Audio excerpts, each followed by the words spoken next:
Every aspect of everything that DogPack said is a massive lie. He went to his local Best Buy and asked its employees if they wanted to work for him, naively thinking that a multi-billion-dollar company would have at least made sure to not hire criminals and especially to not hire a registered offender. Wait, that's actually what happened? I'm sitting here thinking that like MrBeast hired the person intentionally. Everything is either flat out wrong or some kind of deceptive editing. Half of this is MrBeast's fault. People are coming out of their way to slander you and you're offering them more money. How do you think it's gonna look? Bro, this DogPack guy is nothing more than a crybaby who couldn't handle working a big boy job. Admits to having reverse image searched what he thought was CP in the video. He's just looking at it for research purposes. Alright guys, let's get into this. I'm a little excited. The MrBeast stuff's still going on, which is a little interesting, you know, that kind of didn't dial down. Which makes sense, because there's some reasonable criticism of MrBeast. But there are so many unreasonable criticisms from this DogPack guy that I tuned out after his first video. It was insane. People were annoying. Because I would say something like, hey, it's really weird that he's blaming MrBeast for childhood obesity. because he's selling sugar. And it's a little bit of an unhinged criticism. And everyone's like, no, you're wrong. It's like, okay. So I tuned out, because I just didn't want to deal with the obnoxiousness of people. But this is apparently a pretty solid criticism of MrBeast. I'm like slurring my words today, sorry. As well as a criticism of DogPack, who just seems to be on like a relentless anything, you know, goes against MrBeast, verified or not. It doesn't matter what it is. If it's information, if it's anti-MrBeast, he takes it and he runs with it as some kind of a fact. So this is from Soggy cereal. We love Soggy cereal. More of a dinner, right? Very sugary for breakfast. You know, DogPack wouldn't agree with that because it's obviously that's causing childhood obesity. So let's just get it going. The truth about MrBeast and DogPack404. Yes. You're pushing back on everything that we're saying. So well, because you're trying to fire me, and I want to work at this company. I'm the CEO of this company. If I'm talking, don't interrupt. I've been trying to get to this point of working on MrBeast for a long time. Can I please have a second chance? You were the manager of Dawson, or DogPack404. I was the manager of DogPack404 for a time being. If you had to describe the working conditions when Dawson was working with you in ideation with one word, what word would it be? I would say it was depressing. The war crime stuff, that was a joke. Why did you make that joke? Actively right now, by the videos that Dawson is making, he is actively hurting the philanthropy that is helping thousands and millions of lives. Wow, very dramatic. I'm curious. Oh, so you want to cheaply manipulate people by imitating Content Cop? I'll show you imitating Content Cop. I had to slow it down for myself. I'm not comprehending well right now. What we do here is go back. This is a little bit of an acid trip video so far. Hey, I miss it though. I miss it. I remember the old, just old those videos. Like I wasn't super online at the time, and he would just have some cool, fun stuff. Like those unboxing videos were fun, and those like videos making fun of some of the Kickstarter campaigns. Those were always fun, man. I kind of wish he didn't get away from that. I wish he was just, I wish that he just kind of reduced the edginess of his content like any normal person getting older, but still stuck to like the general formula, you know? Or at least was like, yeah, I'm retiring from that because it doesn't fulfill me anymore, instead of overcorrecting. You know, it's too much. You know, you can be like, yeah, I'm not that guy anymore without having to completely disavow everything, you know?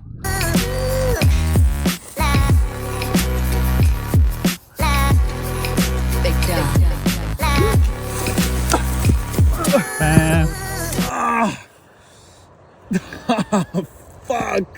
Where do you guys get these outfits in your size? Because I can never find outfits like that in my size. I don't, you know what I mean? Like I don't know why is that?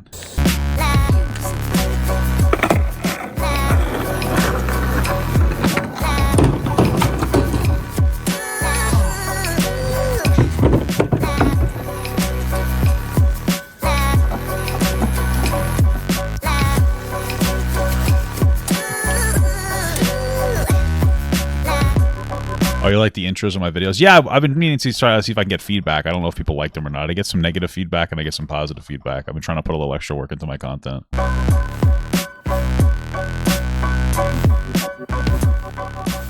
Hey my bowl of cereal, as most of you have probably guessed by now, this video won't just be about this alleged fraudulent and manipulative asshole, it'll also be about this confirmed fraudulent and manipulative asshole. DogPack404, also known as Dawson French, and his victims of manipulation. Dude, I hate this Rosanna person. She's so annoying. Like, honestly, when I saw her complain about whatever, you know, MrBeast thing happened where she supposedly won, and the results were changed to have someone else win, and then she started crying and making it seem like it was the most insane thing that ever happened. It was so disproportionate. I stopped caring. I mean, she was crying and acting like that she was traumatized by the fact that MrBeast changed the outcome. I just tuned out. I'm not saying that she was wrong there, but I have no room inside of me to care about people who are going to be disproportionate.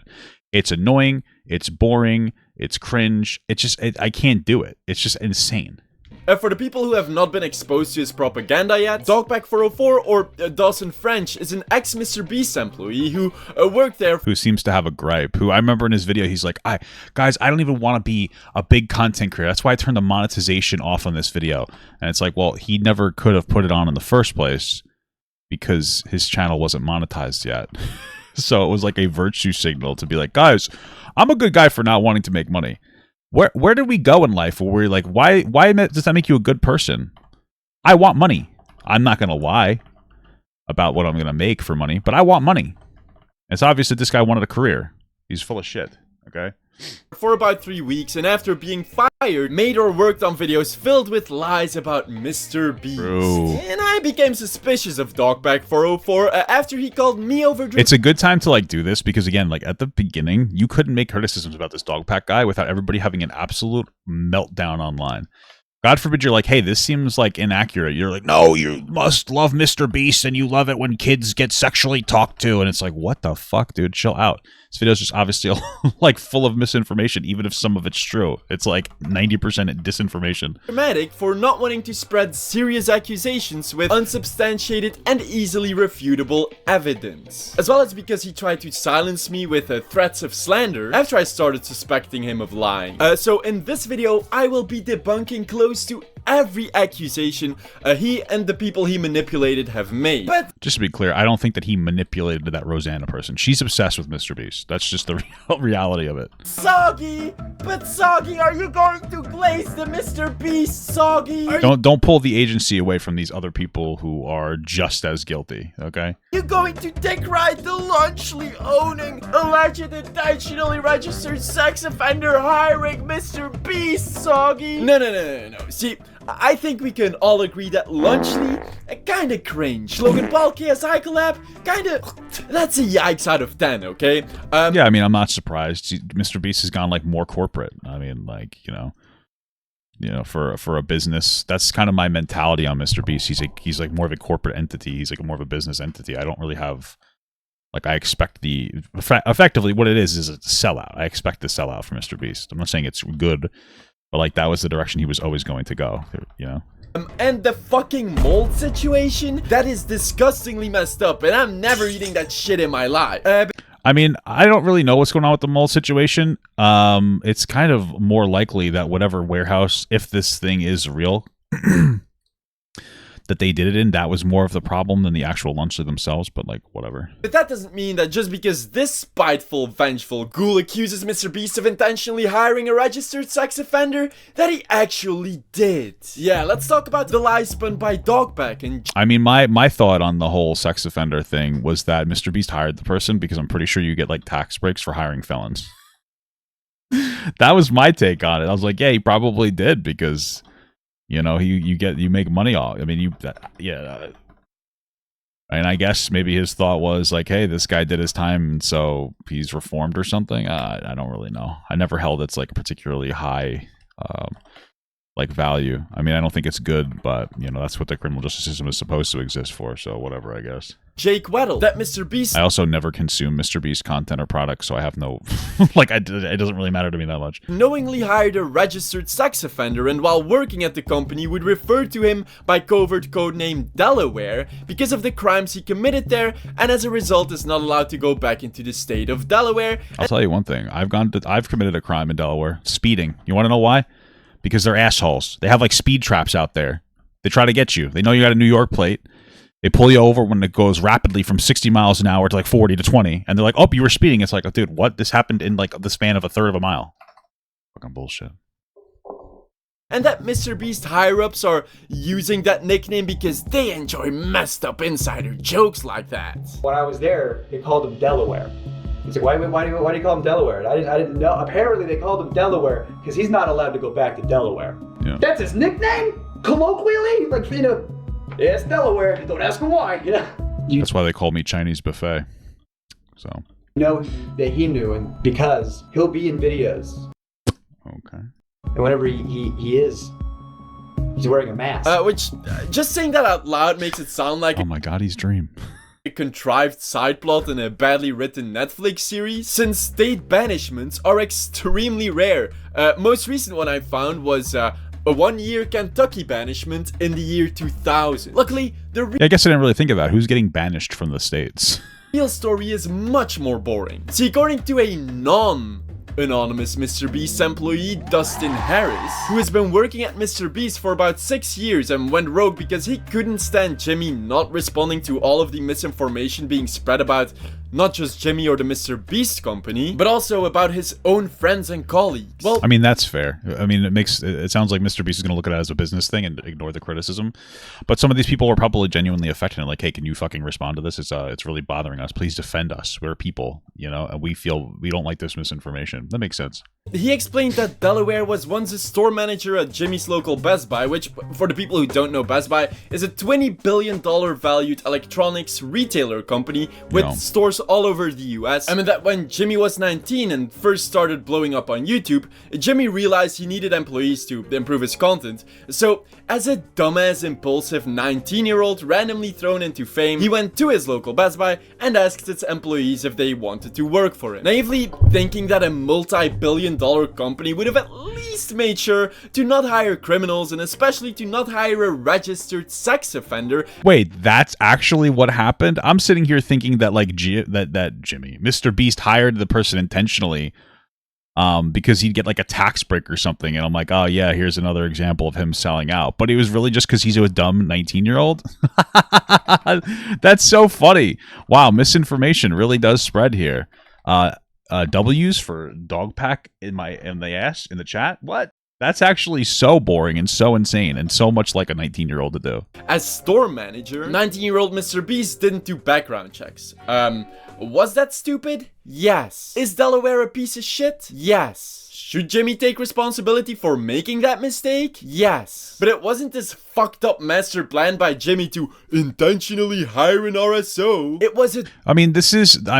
that's... Why wouldn't MrBeast just make these responses then? I think that this is the thing about MrBeast is he's not a corporation. You know, he is a person that is going more corporate, the more corporate route. But, you know, a lot of people will have historically defended MrBeast, saying that he's like a good person whenever he gets controversy. When he, you know, did a bunch of the surgeries for blind people, not personally, but he paid for those. People were crying that it's not enough. When he was trying to help clean plastic out of the ocean, people were complaining that it's not enough. And then people were like, no, MrBeast is a young guy. He seems to be well-intentioned. He's trying to have a positive impact. You know, you have to play. You can't just decide to go completely corporate and not respond to any of the allegations or anything against you. Like, sit down with your lawyers and maybe, you know, come up with a really solid, reasonable, meaningful response. I mean, I don't think it's unreasonable for people to have that level of expectation, or create like I don't know, some kind of a public relations manager. I don't know, but you should have done something. Should have done something. Dumb mistake by an inexperienced adolescent starting up a business. And you don't need to take mine or Dustin's word for it. If someone did but a shred of research, you'd find this still publicly available almost 7-year-old video on the MrBeast channel where you can see Delaware as the Best Buy store manager before he was hired at MrBeast. And guess what? Well, here's the thing about research. It usually requires reading, and that's for women. So, checkmate. Nickname was embroidered on his Best Buy uniform. Delaware. Wow. That's actually so funny. So people just called him that. Why did he call himself Delaware? I don't understand. Well, that was hard investigative research. Oh, is that true? Best Buy actually has a policy where their store managers have to be a registered sex offender to get hired. Makes perfect sense. You're so fucking stupid. Search. They called him Delaware because he's not allowed to go back to Delaware. Proud of- You know that he knew, and because he'll be in videos, and whenever he is, he's wearing a mask. And whenever he is, he's wearing a mask. He's wearing a mask. See, this is why when this guy insinuated, that guy that was just talking was like a victim of manipulation by DogPack. Obviously not. He was sensationalizing everything just as much. He's full of shit. Not this. I mean, he's not a bad guy. But I mean, that other guy is just as responsible. You know what I mean? Thinking that he still works at MrBeast? No, he was fired over half a decade ago. Now, DogPack. What? Wait, he was fired 5 years ago? Holy fuck. Wow. That's actually insane. It's insane how... Dude, this misinformation's insane. This is like... I think that this should be the end of DogPack. This should be the end of him. Just this by itself is fucking unhinged.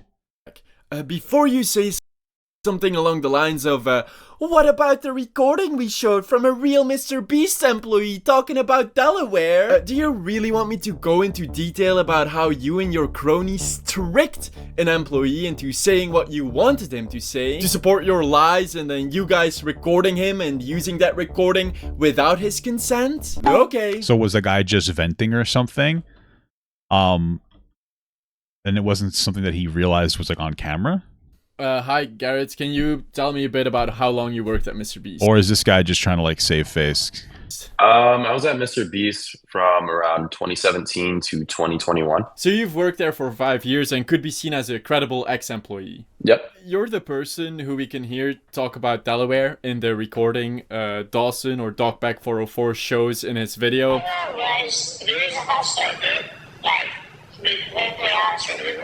Can you tell me a bit about how that happened? Yeah, it was not to my knowledge that I was being recorded at all. I have a friend. So he was probably just speaking like just kind of candidly, without like necessarily censoring his language, and just got a narrative got placed onto it. Is that what it is? Who I worked with plenty of times outside of MrBeast. Just thought it was just like a normal call, just checking up on him, him checking up on me, and when two people speak about old places, there's drama, there's gossip, there's catching up, there's et cetera, whatever. And yeah, I mean that's totally normal. You guys are just kind of like talking off the cuff. You're just speaking, talking your shit sometimes. Like, yeah, this guy's a fucking asshole, blah blah blah blah blah. It's not really that deep. It's not that meaningful. It's not necessarily all true. You know what I mean? I've been there before. You're like, that guy's a fucking asshole, blah blah blah. I've totally been there before. And then the next thing you know, 2 weeks later, DogPack releases like a 12 million view video where I just have a really crappy voice changer over my voice, and if you know me, like it's me. So was the entire call basically just rumors you were talking about with a friend? Yeah, it's just a friend. We're just shooting the shit, and we're just gossiping a lot, catching up on the current drama. Like it's just it is nothing crazy. Like nothing you said had any actual facts behind it, as they try to construe in their video. I wonder how much this is going to resonate with some people, like kids, like dog pack cum guzzlers. Because like to me, I'm a 34-year-old man. I'm listening to this. I'm like, oh, that makes perfect sense. I've been there before. But if like you're a kid that's never worked a job before, you're probably like, no, he probably meant everything he said. No, you're being stupid, and you have no life experience. So no, I don't. I don't think any of the stuff that we were talking about really had any facts or like evidence. It was just water cooler talk. Would you say them using the call recording unconsensually in their video has damaged you or your life in any way? I mean, it might have potentially reduced his ability to get another job in this field. I don't know the specifics, but if MrBeast was like, oh, that was him, and MrBeast takes that as like an actual fact, like, oh, he was trying to, slander me or whatever in some capacity, then like that's going to significantly impact his ability to get a job in the future. Yeah. Unfortunately, to say that it hasn't hurt me financially would be just a lie. Mentally, it's hurt me as well. I mean, I was manic and crazy for about a month month and a half trying to just watch relationships like fall through my fingers. Yeah, that makes perfect sense, especially if this is linked to his actual job. It sounds like DogPack could have potentially ruined this guy's entire like career life. That's insane. But hey, guys, as long as we get to slander MrBeast, it's incredible. You know, I lost someone that like was pretty close to me as well. You know, it just wasn't a good scene. So financially and mentally, it really messed me up. Do you feel that's fucked up? That's actually really fucked up. Imagine they engaged in a class action lawsuit. They might be able to ruin this guy. In any way, like, tricked, deceived, or used? I thank you so much, Meow Easy, for the 10-month large cut. I really appreciate that. I mean, yeah. To say that I felt tricked or used is an understatement. Like, they knowingly came and did this. You know, I had like 3 or 4 contacts call me the night that it dropped, and I was watching the whole video trying to figure out like what they were talking about. And when it got to that recording, my stomach just like sank. All because of a call that they unconsensually recorded, which you clarified was basically rumors and gossip. Yeah. I didn't want to be involved with, didn't even know what was going on, that, you know, I was just thrown into unconsensually. And yeah, you said it, man. I just it threw a pretty big wall up in the progress of my life. And I didn't feel like that was needed. Yeah, that's fucked up, man. And pretty upset. But then what about... Is there going to be any more Kingdom Hearts soon? Eventually, once we get like a good backlog again. Like, yeah. Sorry. Jake the Viking's tweet about Jimmy's mom literally allowing her then barely of age son to knowingly be in contact with and hire a pedophile. Who's the pedophile? First of all, have you thought about just how fucking absurd that sounds? Oh, okay, that other guy. Gotcha. Oh, I see what they're saying. The one that got arrested for molesting a kid. Right, Delaware. Which they fired him a long time ago. It's trying to make it seem like MrBeast was like okay with them being in contact. I gotcha. Okay. And second, Jake the Viking is a shitty person and untrustworthy. Well, didn't Jake the Viking push a bunch of shit about MrBeast and then cry when everybody turned it around on him? Even DogPack's friends agree on that. Viking is not a good guy, and that's just an opinion based on his actions in my eyeballs. Wow, DogPack and Jake Weddle falsely implying MrBeast intentionally hired a registered sex offender and created a nickname to joke about it within the company to then try back up their baseless claims by tricking an employee and recording him without consent. Wow, this is almost like the perfect amount of information for a massive and destructive defamation lawsuit that could completely ruin DogPack's life forever if MrBeast could only afford a team of lawyers and had somebody create a video like this one collecting the information in a nice palatable way, and then they would just have to interpret that information to a jury of people. That could probably never happen to DogPack404.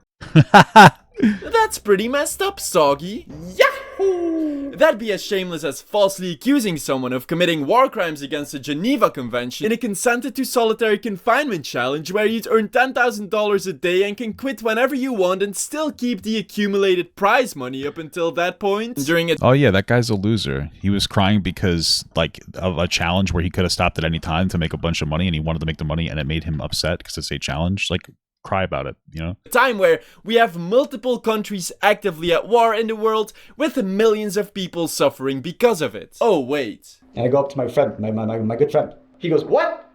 That's a war crime. We're not allowed to do that to terrorists."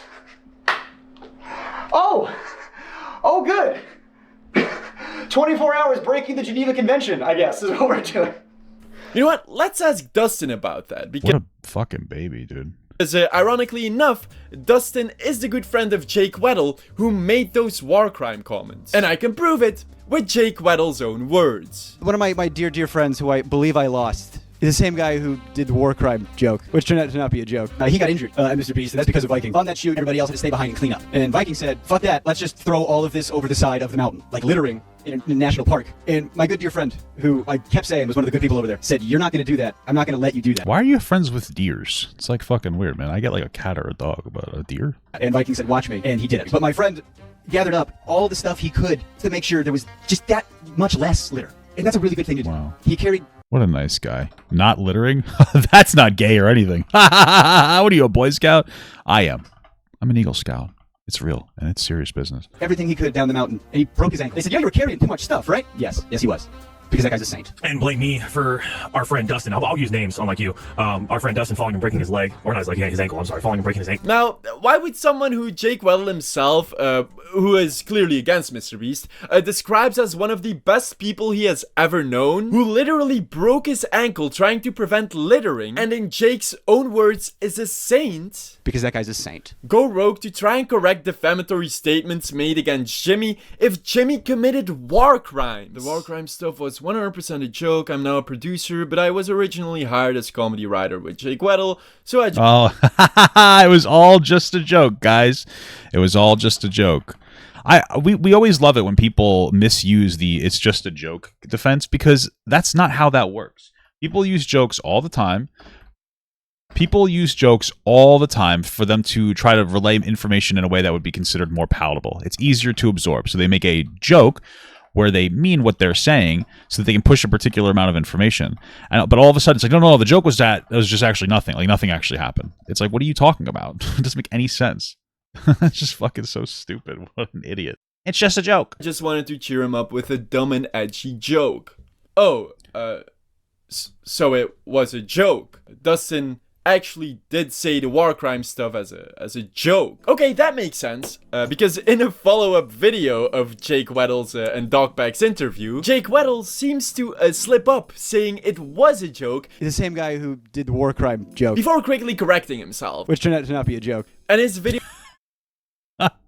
Wow, these guys are so good at fucking ruining their own lives. Videos are pretty unedited, so he might have just accidentally let it slip through the cracks. And just to be clear, I'll show the clip of DogPack's 13 million viewed video again, in which Jake and DogPack clearly insinuated it wasn't a joke. It doesn't matter if it was a joke. Jokes don't mean that... it doesn't mean... Just because you're joking about something doesn't mean that you didn't mean what you were saying. It's just a more palatable way to communicate that thing.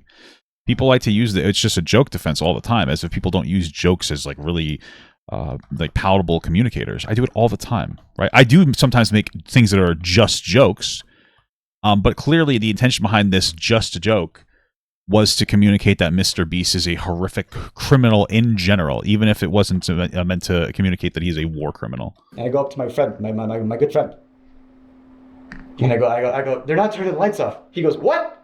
That's a war crime. Bro, I sleep with the fucking lights on all the time. I try to be an asshole. It's not that hard to sleep if the lights are on. We have to stop pretending that like it's the most difficult thing in the entire world to sleep if the lights happen to be on.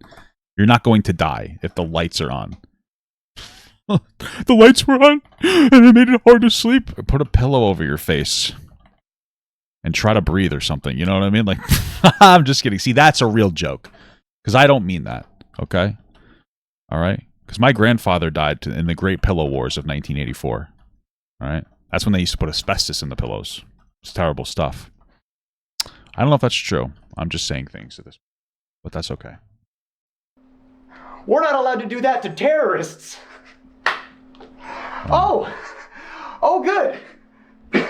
24 hours breaking the Geneva Convention, I guess, is what we're doing. Sorry, did I understand? This is the guy that's supposed to be the comedy guy, the comedy writer? Cringily laughing at his own shitty jokes, things that he claims are jokes now. Wow. Well, you know what? I know a really great comedy club in California that you would do really well in. You'd probably be the best person there. It's a really big allegation to say that like MrBeast took away your agency and in a sense kind of like forced you into doing this. But I agree. That is very serious. That's why I alleged it. And he doesn't know what allegations mean. It's very serious. That's why I alleged it. Does he think that removes any like anything from him? It's like, yeah, that's why I just alleged it, because I couldn't prove it. But I just don't understand what that means. Like, we would consider you alleging that thing. You would be saying that thing was real and definitely happened, because that would supposed to be your take. What the fuck? Viewers clearly didn't think it was a joke either. But just as I will rip into Jimmy later in this video, I'll also investigate Jake Weddle's story in more detail later in this video. Because in between him falsely accusing Jimmy of intentionally hiring an RSO and comparing himself consensually agreeing to doing a challenge for $10,000 a day, being allowed to leave whenever he wants to rape victims, and victims of war crimes, even though he knew that was a joke. The same guy who did the war crime joke. As well as spreading fake AI-generated incriminating voice recordings of MrBeast. What are our options? Is this legally considered defamation? Because I'm not struggling here. Wait, he spread fake? How do they know it's wait, how do they know it's fake? Wait, what the fuck? That's so unhinged. This guy's fucked if this is true.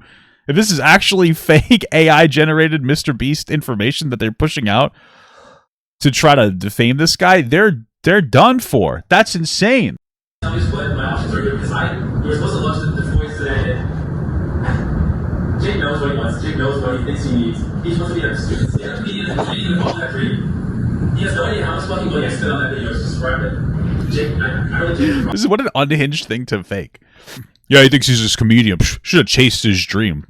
It's like this guy's writing a fucking story for himself to give himself encouragement. Hater encouragement. I think it's possible. That's right. I got that sent to me, and you know what?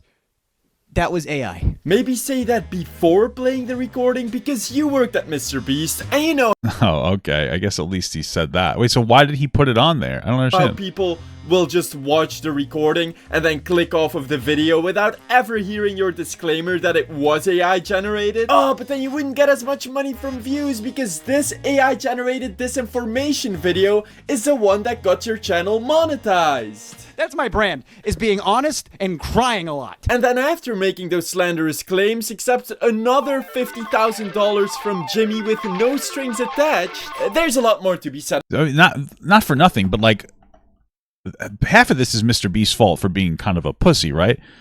People are coming out of their way to slander you and you're offering them more money. How do you think it's going to look? I mean, you're going to look like a coward. Why would you do that? That seems like a really stupid response. Like, he's just trying to throw money at a problem to get it to stop. Like, if you're in the right, you should, on principle, just fight against it. Why are you so stupid? Makes no sense to me. About him. That's my brand, is being honest and crying a lot. And about how DogPack manipulated him. But let's first continue with all of the lies and manipulation of DogPack404.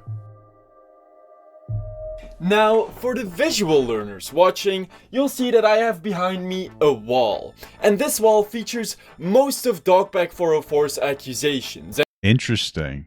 Okay, so far we crossed 3 off the list. Okay, this is interesting. This guy really crossed his balls and dotted his I's. And I say most because at this point there are just so many that I might have forgotten a few. And every time I disprove one of his accusations, it'll be crossed through with red marker. Every time I prove one to be uncertain, I'll add a blue question mark to it. And every time an accusation DogPack made is true, I'll add a green check mark to it. And I know that you, and I, and everyone else wants to know about the illegal lotteries. Did MrBeast really commit 3 malicious and predatory illegal lotteries as get-rich-quick scheme? Well, I will. Yeah, I mean, I remember that, and it seemed to me like, I mean, what I said when I first saw it, and I could absolutely be wrong, was that I doubt that it was illegal because he probably had lawyers look over that to make sure that he didn't fuck that up, because that would be really stupid if he didn't.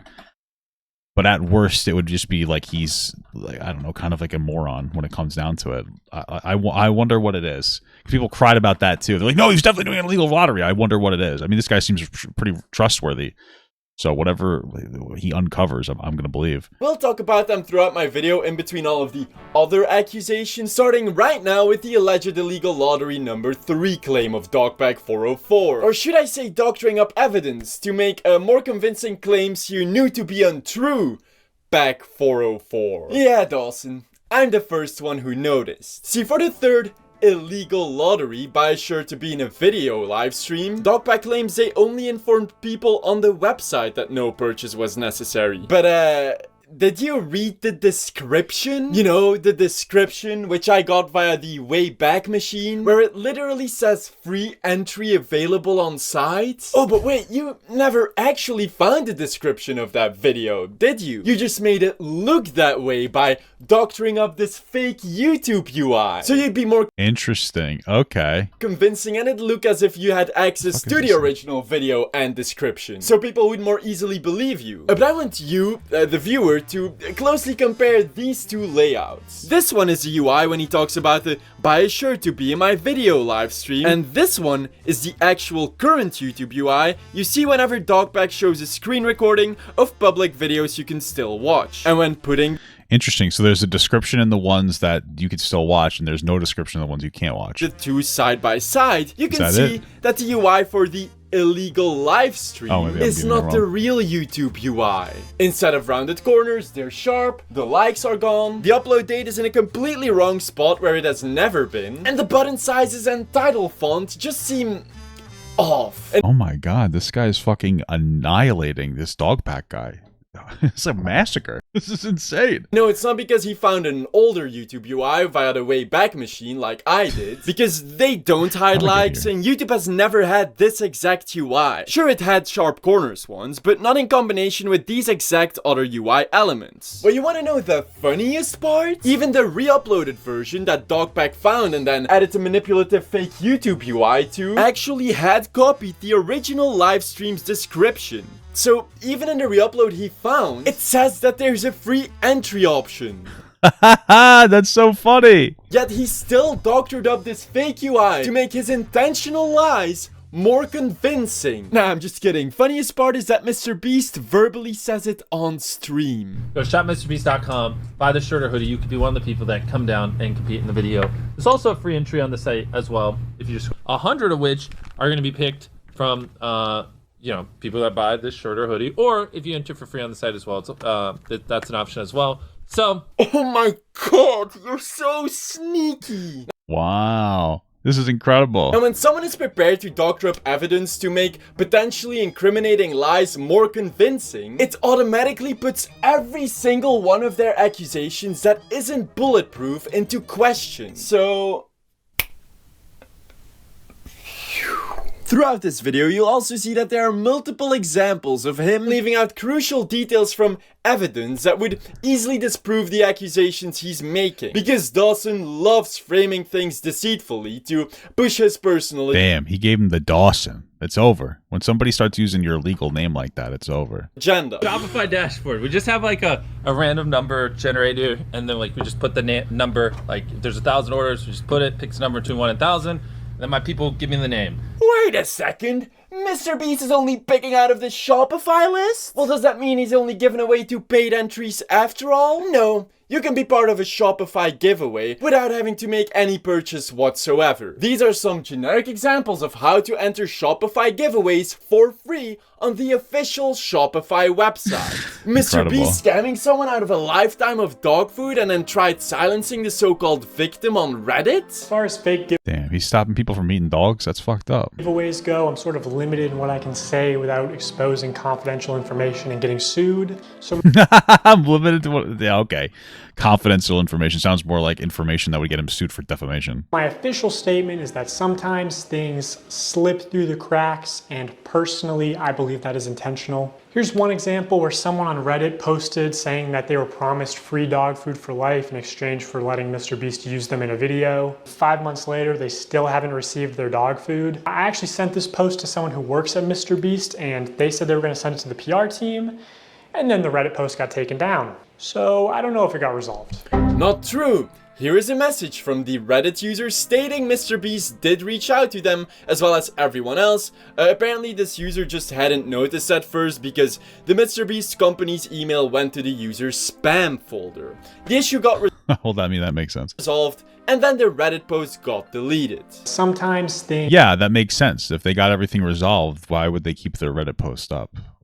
slip through the cracks, and personally, I believe that is intentional. Oh, the new Feastables formula has more sugar and calories than Hershey's? MrBeast changed the formula again to where Who fucking cares even if that was true? Who cares about how much what the calories are in MrBeast's formula? it has mostly the same ingredients as Hershey's and even more sugar and more calories per bar. Well, that'd be pretty messed up after MrBeast actively advertised his chocolate to be healthier than Hershey's. Luckily, it's just another lie. DogPack is being deceitful here because he's comparing a single serving sized 43 grams Hershey's bar to a 2 serving sized 60 grams Feastables bar. Instead What an asshole. Instead of comparing it to a 1 serving size 35 grams Feastables bar. While if you recalculate the ingredients of both to 43 grams, then you'll see that Feastables still has less sugar than Hershey's and actually has less calories than the previous formula. This pit is fake. No, it's not. Here's footage of them digging the pit. You know what? Here's a crew member's footage of the Jesus Christ. 2 non-CGI buses and non-CGI train being in the pit after they drove them in there. Shredder is CGI. Nope. At this timestamp, they do shred an actual Lamborghini in a legitimate shredder. But I will say that when they use CGI, it looks fucking terrible, as if it came straight out of a CW show. This car is digitally lifted. This car isn't digitally lifted, however, they did change the original red coloring to blue to make a visual distinction between the first rocket car they launched and failed, which was red, and the second one they launched, which succeeded, but was also red. Oh. Wow. What an asshole, huh? I mean, that makes perfect sense so people wouldn't think it's the same car. Dude, this is fucking wild. Everything is CGI. Yeah, for real. My balls are CGI. This is actually fucking embarrassing for this DogPack guy. He's getting dismantled. He's gonna... This is insane. This is like violent. Almost. Not quite. But you understand what I'm saying. Because they were scared that both cars being red might confuse the audience, so in post, they just changed the second one's color to blue. But there was no digital lift. Bro, this video is making me feel so vindicated because like when I watched the first DogPack video, I was like, so much of this makes absolutely no sense to me. It's just like this unhinged obsessive piece, and it was like, no, you're wrong, everything's CGI, everything's this, everything's that, you're a MrBeast glazer, despite the fact that I've never watched, I think I've watched like 1 or 2 MrBeast videos in my entire life, and that was for content because there was a controversy going on. All this other shit. I'm feeling so vindicated that I was correct. I should have just talked about it more and just kept disagreeing over and over again instead of disengaging with it because it wasn't worth my fucking time because it was unhinged. What you're saying, the things that you're saying are truly in good faith, and that you're not a disgruntled employee. You can watch my video and like view it through the lens of, oh, this guy's just a disgruntled employee. This guy's fucking living it up. This is really his 15 seconds of fame. It's going to destroy his life. But the evidence still speaks for itself. Of course. But the evidence still speaks for itself. Of course. That's right. I'm always right. Thank you so much, brother. I appreciate that uncanny zone. Accusation of DogPack404 actually upset this engineering YouTuber who passionately worked on that rocket car for months to get it working, just to have this goober claim that it's faked. But Dawson doesn't care about collateral damage done to others. He doesn't No, he just cares about making money, dude. mind throwing people in front of non-CGI buses to push his own agenda. He did it with the rocket car YouTuber. He did it with that tricked employee's phone recording they showed without his consent. He tried doing it with me by calling me over-dramatic, pressuring me into... I mean, DogPack's video was overly dramatic. Make... I mean, this really goes to show you how obnoxiously obsessed people get on the internet when somebody does a wrong thing, because MrBeast is not without criticism. Everything goes, oh, MrBeast is now the bad guy. We can throw everything out the door and just start dumping our balls all over him. I'm like, oh, wow. Everybody like dog piles on it. They shit themselves, and it makes people like not even want to engage with it because it's just obnoxious. It's insane. Like, you people are unhinged. And it's always the same people that are like, no, it's so bad to do stuff like that are the ones doing it. It's like, oh my God. Making a video accusing MrBeast with uncertain and refutable evidence, which by now I know to be untrue, which he doubled down on, by the way. Every other commentary YouTuber did it without getting sued. Even though just because a lot of YouTubers tried milking the situation and threw unsubstantiated, easily disprovable accusations out there for clout, views... Yeah, but this guy would be the original person putting it out, no? Wouldn't that put him at like the greatest level of some form of liability?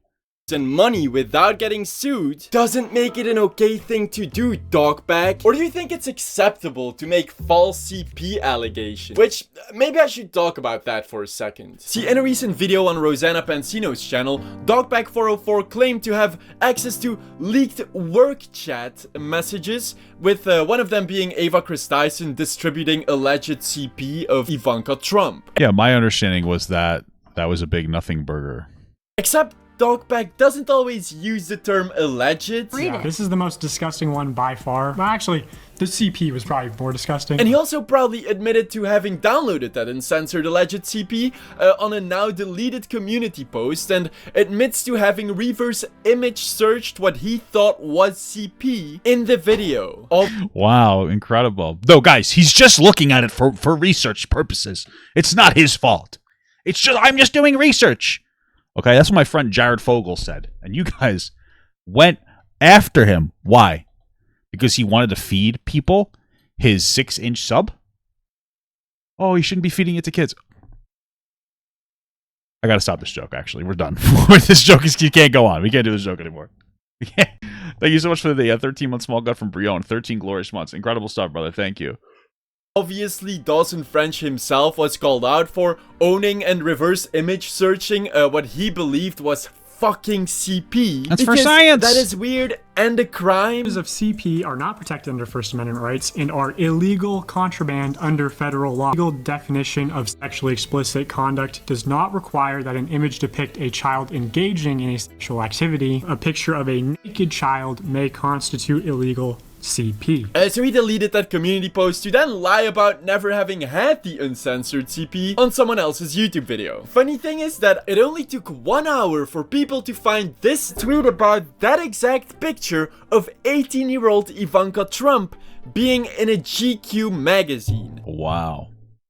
What a dog shit scumbag. What a fucking guy. Bro, this is what I'm talking about. It's not this Rosanna person and DogPack. They're obsessed with MrBeast. Like, I'm sure that they were wronged in some ways by MrBeast, and then they take that and they just slander him constantly and obsessively to the point where they're the only ones that are coming out of this looking like shit. MrBeast is not really going to come out of this looking that bad. He's so mainstream, and most people, most reasonable people, have tuned out a lot of the criticisms because they are so insanely disproportionate. I'm one of them. But these two people who are like desperately using MrBeast to try to maintain some level of relevancy, because that's their whole career, is just hating on MrBeast, they're done. They're going to get decimated, and they deserve every bit of it because they're pathetic. Legitimately took 1 hour. 1 hour to not falsely accuse someone of distributing CP. It's like he constantly lies to get himself out of trouble, and only when he's run out of lies and in face of a serious trouble and he's run out of options does he reveal the truth. Then he tries to pull the LOL I said allegedly thing again. I said as Ava alleges, I said in my opinion, I said may, I said if. Yeah, this is the most disgusting one by far. Well, actually, the CP was probably more disgusting. But so either DogPack knew that it wasn't CP and made those false accusations anyways, or he's just dumb as shit and he fucked up, or he's just a fucking idiot who can't even use Google. But that wasn't the only lie in that video, was it, Dawson? This isn't a work chat. This is just a small snapshot of a company chat, but it's, I think, one of many. I've heard that there's other company chats that they communicate on. Yes. And it wasn't a work chat. It was created as an NSFW meme chat by already known degenerate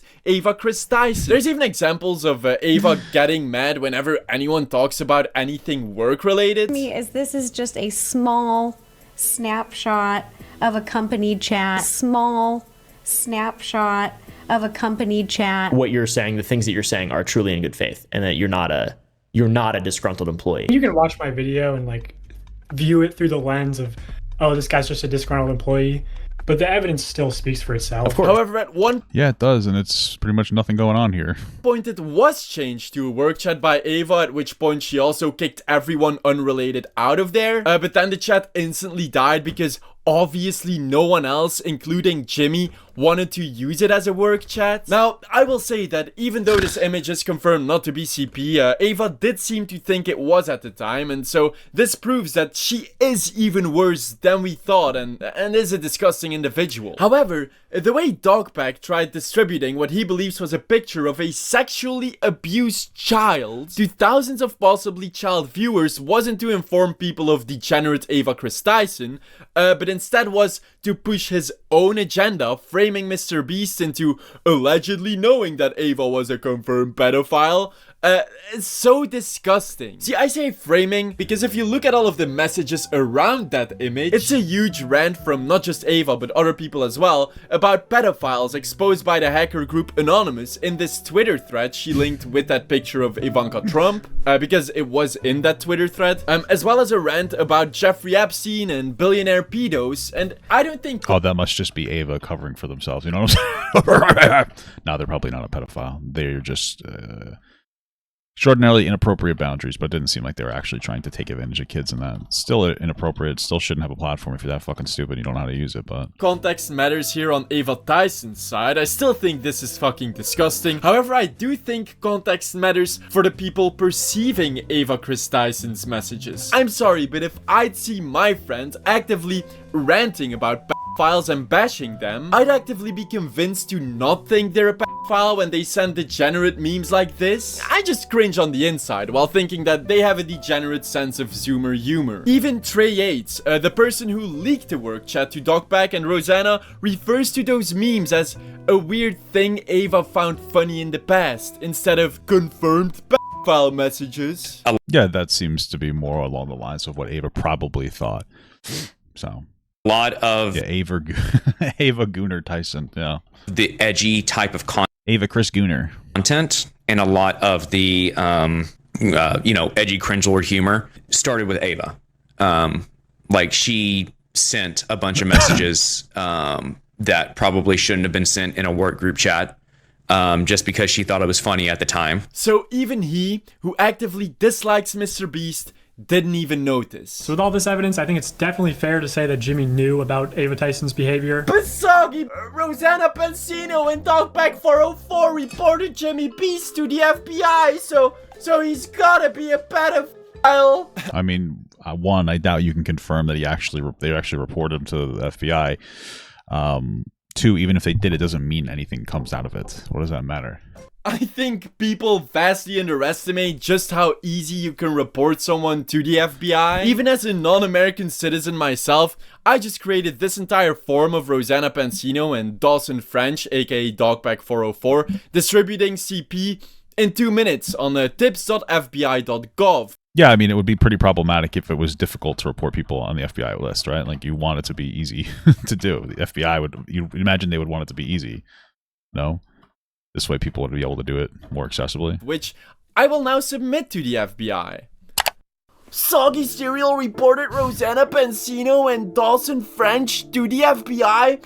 Holy shit, they've gotta be guilty now. See what I did? That's so fucking funny. There, also, I didn't submit this because unlike... Well, yeah, I mean, if you did knowingly know it was wrong, knowingly submitting something that you thought was not true, I think you'd be in trouble for that, no? To other creators, I'd rather not waste the FBI's time from finding actual CP distributors to push a selfish, manipulative, and personal agenda, and manipulating Rosanna Pansino so you could use her bigger channel to spread this. Dude, she wasn't manipulated. She wasn't manipulated by any of this. She willingly took part in it because this is all she has left. Because she's fucking boring, and the only thing that gives her a view boost is complaining about MrBeast as an unhinged lunatic.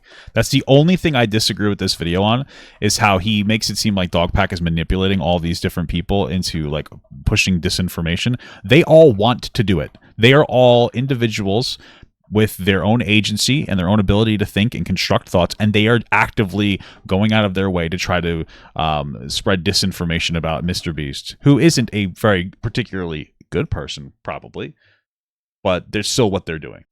This information is so vile. Look, I knew you were petty, Dawson, but I never expected you to stoop this low. He also tried dragging the famous anime Higehiro and its fandom through the mud by saying it's about a 26-year-old having a romantic relationship with a minor. Let's see if Jimmy knew about Ava's concerning behavior. I mean, I wouldn't doubt it. The anime is fucking weird. June of 2021, he sends a message of an anime called Higehiro. It says, "I bet Chris would love this show." Why? What's this show about? Well, it's interesting that you ask, because this show is about a romantic relationship between a 26-year-old salaryman and a 17-year-old high school runaway. So Jimmy in the chats is saying... I mean, anime is so perverted, I wouldn't doubt if that was real, man. I would not doubt if that was real.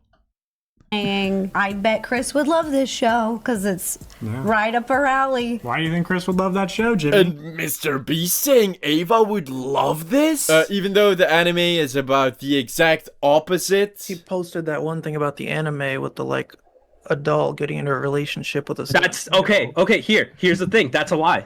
That is such a bullshit lie. Yes, it is. Yes, it is. He literally said... No. He literally said, I think context, Chris would like this. Why would he say that, though? No, the context of that anime, that show is about a 26-year-old guy, okay? He takes in this runaway girl who is selling herself to prostitution. She's like 17 or whatever, 16. I don't remember. She's 17, 16. She's selling her body because she ran away from home because some other shit happened. And I remember this because my friend tried showing this to me. And I'm like, what the fuck is this? It turned out it was actually a very wholesome show about this dude kind of teaching her like how to get through like all this trauma that she had in her life.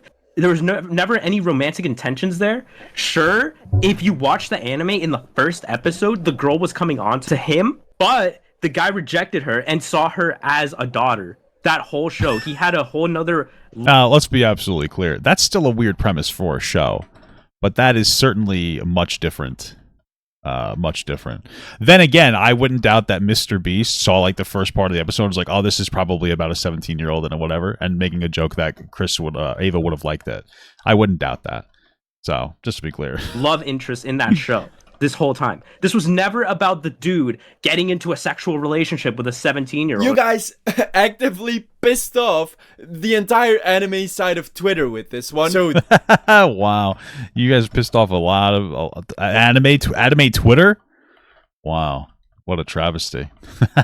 This again more so proves Jimmy didn't know. So with all this evidence, I think it's definitely fair to say that Jimmy knew about Ava Tyson's behavior. Want to know the worst? The behavior that Jimmy knew about was that they made inappropriate jokes, for sure.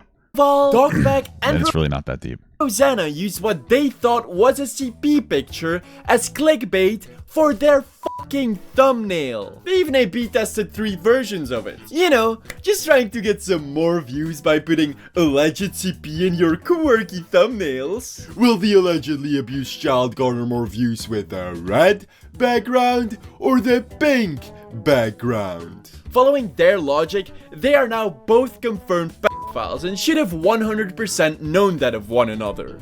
I can't, dude. I can't. And this video, where they do all this, a DogPack dares to try and invalidate my past accusations that his video IDs he came up with while working at MrBeast were weirding and creeping employees out. I suggested a video for breast cancer awareness about buying 1,000 boobs. Which, like, maybe not the most professional way to phrase it, you know, it's a little clickbaity or whatever, but like the actual video is supposed to be paying for vasectomies and cosmetic surgeries for breast cancer survivors. That's amazing. That's wonderful. With a thumbnail and title like these? Oh, wait. If this wasn't supposed to be creepy or weird, then why did you make sure to blur the title and thumbnail when showing this guy's a gooner too. It on screen? Don't be shy. I still got the sharp version. Oh. Wait, so this guy wanted to do like a whole clickbait thing about MrBeast buying 100 boobs or something? I mean, it's like a silly little joke and it doesn't really matter, but when you are going out of your way to try to, you know, mislabel Jimmy as some kind of like a predator defender over and over again, it's time for us to clutch our pearls and start shitting our pants. What are you doing? That's terrible. Was it also, who likes fake tits? You know what I mean? Probably women who've had to get their breasts removed. So I respect you, women. I'm so sorry. Because 4 objectified headless pairs of boobs with the MrBeast clickbait face and the title, I bought 1,000 boobs, wasn't in line with your I'm not a weird creep agenda you were trying to push. Yeah, this it's about cancer awareness message seems more like you realizing your manager didn't think that joke objectifying women was funny, and you're then desperately trying to save your own skin by, you know, using cancer, especially when you also sent in these work IDs such as Baby Battle Royale with babies carrying assault rifles, or MrBeast does every drug challenge, where Are these like legitimate submissions that this guy submitted? Like, it's a little too clickbaity. Jesus Christ. It was also for Breast Cancer Awareness Month. Also, didn't you say that MrBeast is mainly targeted toward kids? Encouraging, like, almost. Yeah, like a little bit of clickbait can be fun, but that would be unhinged if he made videos about boobs and shit. Children simping for these people. Dude, that's so funny. Because if they went along with this guy's ideas, they would have been financially ruined, because that's like way too much. I mean, if I was a parent, I wouldn't want my kid to watch that. He's gained most of his audience since then, and his content's only gotten younger. Now, MrBeast intentionally manipulates these children's vulnerable minds. What happened to that claim? Look, I expected them at the end of the video to say that it was some twisted parody. But nope, they seemed pretty proud of their slanderous content where they admitted to committing multiple alleged federal crimes. So, same time next week? But his collateral damage doesn't end.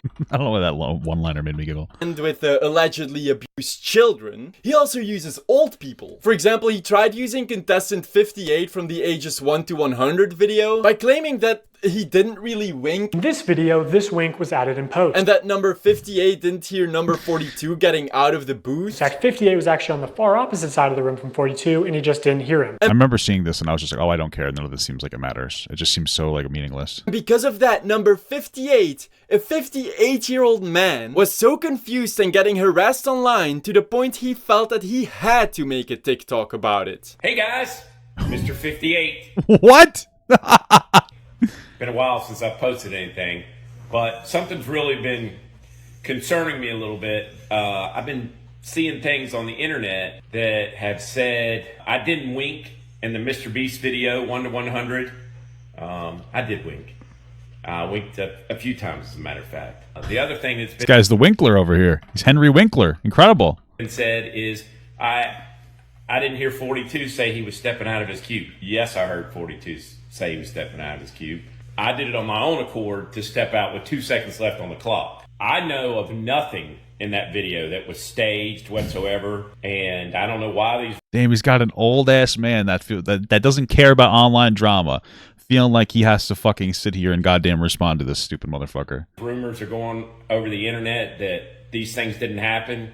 Everything that I did in that video, and nothing was edited after the fact. Everybody be good and have a great day. This is just sad. I actually got mad seeing this old sweet guy get so upset. And what was DogPack's proof for these claims? Well, I've got to preview the 1 to 100 video once, so now you've got to believe every baseless claim I make around it. Because you're so trustworthy, Dawson. I'd rather believe the sweet old guy who literally was in the video. Everybody be good and have a great day. Yeah, especially since this guy probably doesn't care about online drama.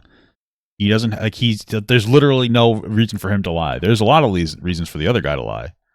He did it with Mark Bates, a random subscriber contestant. I subscribed to MrBeast and literally won $1 million. I literally was in this video right here, and all I did was subscribe. I had no relationship with MrBeast or anything like that. And they flew me down to North Carolina. I live in Cleveland, and changed my life forever. Literally. All I did was subscribe. Who won $1 million. What was the accusation for this one? That MrBeast knew the guy and wanted to give him money or something? What's the... I made a video after winning that prize, which DogPack just took a very out of context clip from. Another example of things slipping through the cracks. The second thing that I probably would do different is invest.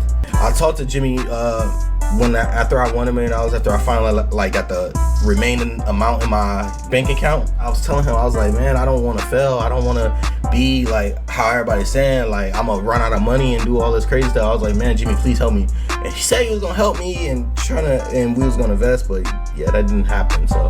Oh no, he didn't invest for Mark. Oh wait, what's this clip right after? Which DogPack conveniently didn't put in his video? Invest, but yeah, that didn't I mean, even if he didn't help him invest, it's not his responsibility to do so. Maybe Jimmy was busy. I don't happen. So yeah, and let me clarify. Jimmy did help me.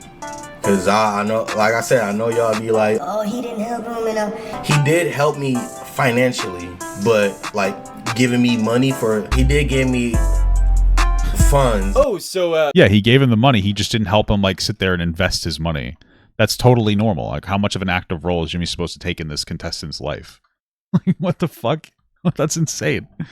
MrBeast still funded Mark even after winning and spending the $1 million? Okay. Apparently they just had him on a monthly salary at the MrBeast company without him having to perform any work there. Well, this guy's the victim. Mark Pate himself was so fucking frustrated from DogPack using this out of context clip to push his personal agenda that he made 2 more videos speaking out against all of the— Bro, it's crazy because like he's literally like this guy probably feels so guilty about his video being like maliciously used like that. DMs he was getting from DogPack's followers. Channel everywhere. You guys been saying that I'm a victim of MrBeast and that he didn't help me. You've been talking about everything. It's not my story, so I really wanted to get up here and tell you guys that MrBeast really did come through for me. Jimmy, I love you. DogPack doesn't give a shit about who or what he uses or whose life he ruins just to push his own narrative, and it's fucking disgusting. Showing out of context clips and snippets is something that DogPack does a lot, by the way. He also did it with Mac when MrBeast asked him what he was gonna do with the $800,000 he won. What are you gonna spend the Heroines and hookers, baby. $800,000 on? I've got 3 friends of mine, childhood friends of mine, and they don't have a lot of money. I'm gonna make sure they don't have to worry about money anymore. I mean, my life's changed now. Oh wow, he's gonna give it to his 3 less fortunate friends? Well, that is so kind. Let's see what Dawson made of this. Bathrooms. What are you gonna spend the $800,000 on? I mean, my life's changed now. Yeah, I'm sure that $800,000 is really going to change your life. Oh, he cut that whole part out to insinuate Mac was gonna spend it on more bathrooms in his huge mansion that he didn't even have. This DogPack guy is a real good person, obviously. My God, this is just, I mean, I keep saying it. This is so destructive to this DogPack guy. It's insane. Mac started working. You know, if you're gonna do lies and misconceptions and all that misinformation, you gotta choose a few.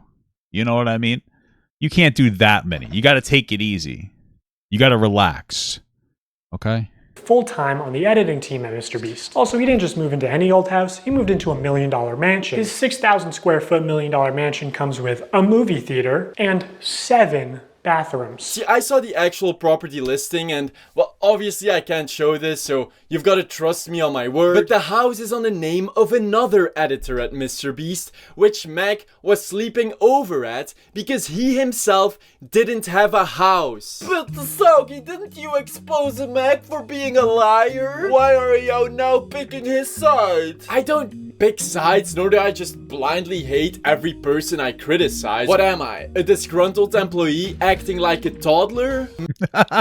Mac left Iraq after all. And by the way, I've never seen Mac try and use fake CP to push a personal agenda. Also, DogPack, take that clip from my video out of yours, cause now you're using my content. This is so true. Yeah, Papa Guy, you watched the DogPack video and wasn't feeling anything he was putting out. And everyone in the comments attacked you on that video. Turns out you were right on the money with Mountains again. Exactly, dude. I just have an intuition. There was like so few things that were like reasonable criticisms in DogPack's first video, and people were so unhinged. It's insane. But that's just how the internet is. If somebody's labeled the bad guy, if you say anything less than absolutely farting and sharding on that person, then you are now a bad person. It's just so obnoxious. To push your life. Absolutely obnoxious. I feel vindicated. So over the next 7 days, I'm going to be giving 1,000 random people that subscribe a free Samsung Galaxy S24. How is this legal? I don't get it.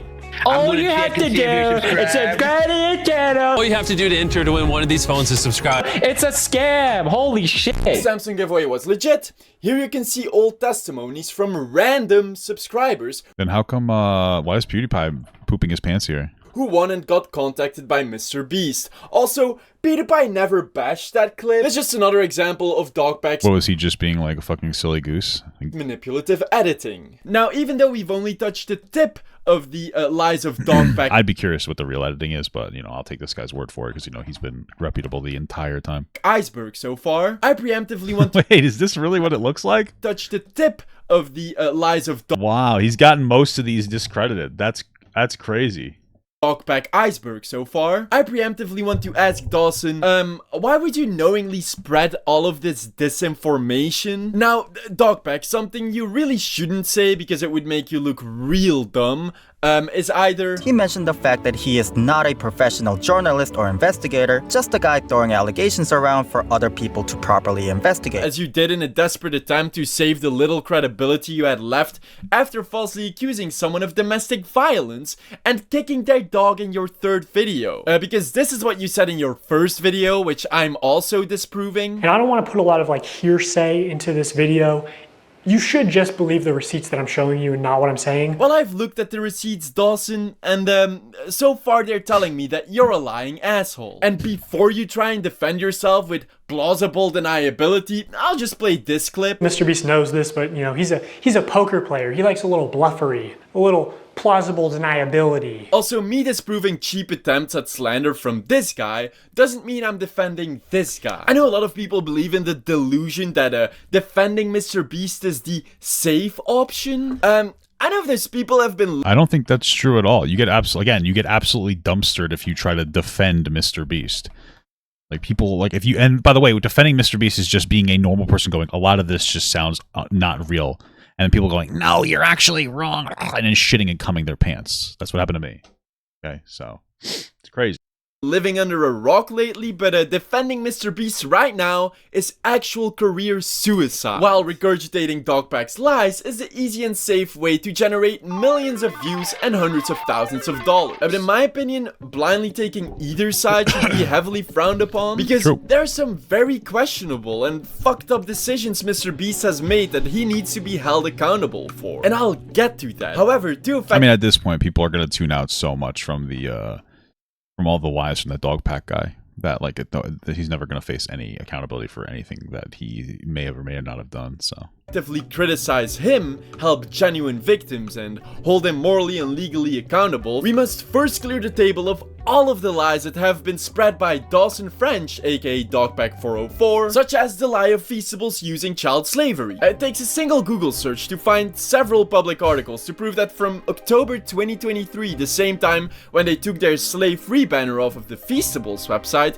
they've been in talks to join Tony Chocolonely's Open Chain Ethical Sourcing Initiative, and did so officially from March 2024, which, if you don't know, Tony Chocolonely's is a Dutch chocolate brand known for their goal to produce chocolate as ethically as possible. I mean, that makes sense. I know that they get a lot of chocolate from, you know, places that really, I guess any slavery would be used, you know, so. And one of few companies legitimately doing so. I mean, now Feastables is the first major US-based company who joined them with the goal to actively reduce child labor and slavery in the chocolate production process. But how are those children going to buy their parents Christmas gifts? Come on, dude.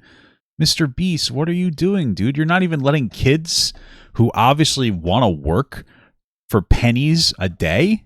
You're not even going to let them do that? See, I told you guys, DogPack was right. Cancel MrBeast, am I right? So stupid. Then why they take slave-free banner off of Feastables' website? Well, dear DogPack, already typing that question up on Twitter, you can literally read the answer on the Tony Chocolonely's website. Why did you make the switch from slave-free to exploitation-free? We've adapted our... So I imagine, I'm just going to give it like a guess, is that they couldn't quite hit the goal that they wanted to hit, unfortunately. Like something happened where like the reality is they were not able to, you know, be some kind of slavery free based on whatever the infrastructure was. But they're trying to do harm reduction instead of like harm deletion in general, right? Because unfortunately, it's very difficult to just kind of do away with abusive business practices altogether, especially when it's like it's like a huge like supply chain where there's like 500 components involved, and all you can do sometimes is engage in like reduction, like harm reduction. That's what I would assume without like knowing the context. We're going to see the context, but our mission messaging to help us express the scope of impact work we do today. When Tony started, we were laser focused on one issue in the cocoa industry, but as we've grown, our areas of impact have grown too. Our mission statement needs to be inclusive of all the work we do today. Or it's because they're widening their horizons and what they're trying to do. That makes sense too. From addressing multidimensional poverty to remediating child labor and everything in between. Wow! It took one Google search to not falsely accuse someone of using child slavery? Yes. For the people who don't know, DogPack did falsely accuse someone of DV and AB. MrBeast, DogPack404, put out his third video, MrBeast's Secret CEO, in which he was later proven to have accused an innocent man, James Warren, MrBeast's cousin, of domestic violence. He later admitted this on Twitter after his own source disproved him and he looked into it himself, only to find out he accused the wrong guy. That slanderous video is still up, by the way, after more than a month of people begging him to take it down. Disclaimer, he took it down a few days ago, but after almost 2 months and 3.1 million views, you're not getting off the hook that easily, Dawson. And the video of the false CP allegations is also still up. He also made life-ruining allegations against Lokoya Hill, who was the person that made the decision to fire DogPack. Here's an audio clip from the leaked firing interview at Beast. I'm our CEO. Part of my job is you're pushing back on everything that we're saying. So Well, because you're trying to fire me, and I want to work at this company. I'm the CEO of this company. If I'm talking, don't interrupt me. And I am telling you this is what's happening, and you're telling me that I'm wrong. I am not wrong. I've made the decision here. Bro, this DogPack guy is nothing more than a crybaby who couldn't handle working a big boy job, and he got fired. That's literally it. He's nothing more than a GameStop employee who thought that it would be okay to go jerk off in the back, and then he gets fired for doing so. What is this? This is fucking crazy. We will take care of it. I appreciate that. Can I please have a second chance? It's not. Just, if I'm getting paid, just let me come in and let me try to be coachable. If Hoodie changes his mind, can I? I've been trying to get to this point of working on this. This is so funny. This is fucking crazy. MrBeast for a long time. I wonder why he's trying to destroy Lokoya's life. I think there are other people at the company. If I were to switch departments, that would be very happy to have me. I don't care about the salary. It's not what happened to you. Or why would they want to hire or to switch somebody around in the company that's clearly like a problematic piece of shit? Like that would be dumb as hell. Or Doc Scara. She's your hiring manager. Or put a picture of his manager on his psychotic wall for no reason but personal spite. Coincidentally, all three of those people were in the room when DogPack was fired. I'm our CEO. Car, we are still going to reimburse you. This is the original contract and the original NDA. And so it's like he's just doing all this out of a personal grudge. Yes. We will lie if we have to. I mean, of course. I just try to be honest, I guess. What is selfless hero? You know, this is fucking great. A selfless hero who, whenever he can, mentions that he didn't make these slanderous videos with any personal gain in mind. That's like the whole point of this. Guys, I didn't monetize the videos because I'm a good guy. Oh, it's because you're not monetized yet. You're not a big enough channel to monetize yet. Fucking Jesus, dude. Is the video's not monetized? It's on a new account? Wait, what do you mean that's the whole point? You didn't say that. Like, you know, in the description of my video, it says, or in the intro too, it says this is not monetized. Because if it's monetized, then people think I'm just doing it for clout and money. But you're well, obviously you can do it for clout still. Doing it to expose the truth on woke media. Exactly. But you're doing another instance of Ludwig being a coward. Incredible. Doing it to expose the truth on woke media. Exactly. This is text. I'm not surprised with the whole Ludwig thing.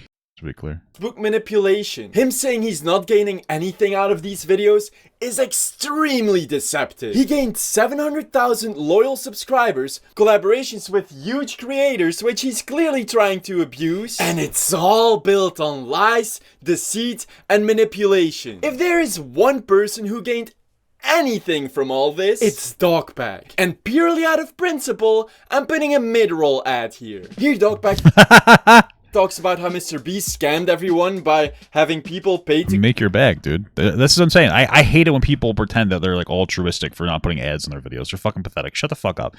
Like, shut up. Just make money. Even if you're exposing a horrible person, make money on it. You should make money on it. Why shouldn't you deserve to make money if you're exposing a bad person? How does that make any sense to anybody? Yeah, I don't want to make money on it because maybe that'll make me look silly. Shut the fuck up. Nobody's gonna think that.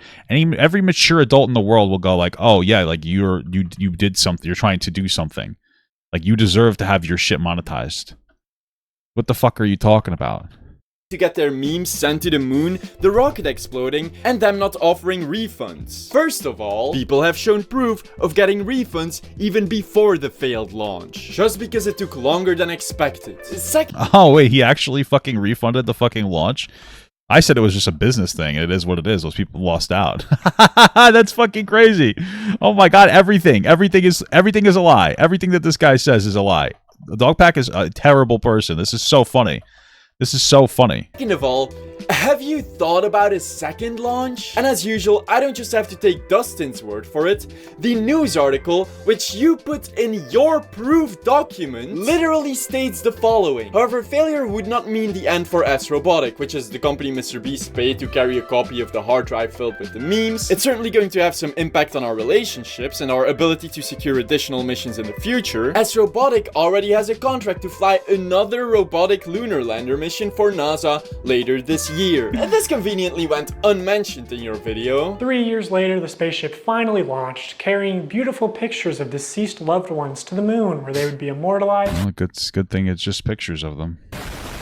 It fucking exploded. Side note, here DogPack also uses another very manipulative tactic where he shows this stinky dinky scrap metal rocket instantly exploding, which made people believe that MrBeast was really trying to nickel and dime this entire space mission, while in reality the actual spacecraft carrying the hard drive was a high quality Vulcan Centaur rocket made in collaboration with NASA as well as the US. Oh my god, how does it go this deep? Every aspect of everything that DogPack said is a massive lie. Everything is either flat out wrong or some kind of deceptive editing. Funny, that's what he accused MrBeast of doing in his videos. This is fucking insane. Oh my god, dude! If this DogPack guy is able to walk off of this clean, that would actually blow my fucking balls off. That's insane. Vulcan rocket, launching a new era in spaceflight to the moon and beyond. Stinky dinky rocket, high quality spacecraft carrying the hard drive with memes from MrBeast. DogPack's manipulation, reality. But Soggy, what about the insider knowledge he has from working there? In my opinion, as somebody who worked for MrBeast, it has been proven time and time again. I mean, he's obviously just using that as a way to garner like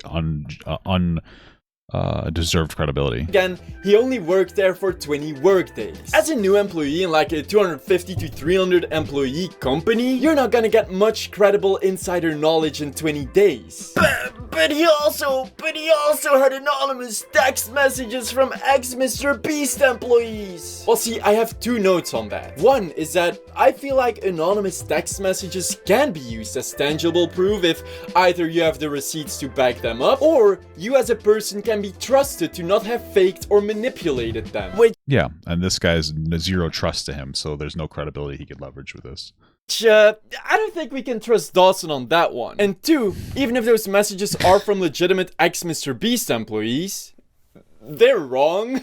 This text, for example, which DogPack uses as a foundation for MrBeast rigging his challenges, according to them, after a shift change in the 100 Boys v Girls video, no girls were eliminated when closing off their circles, so it was pretty much rigged. They think?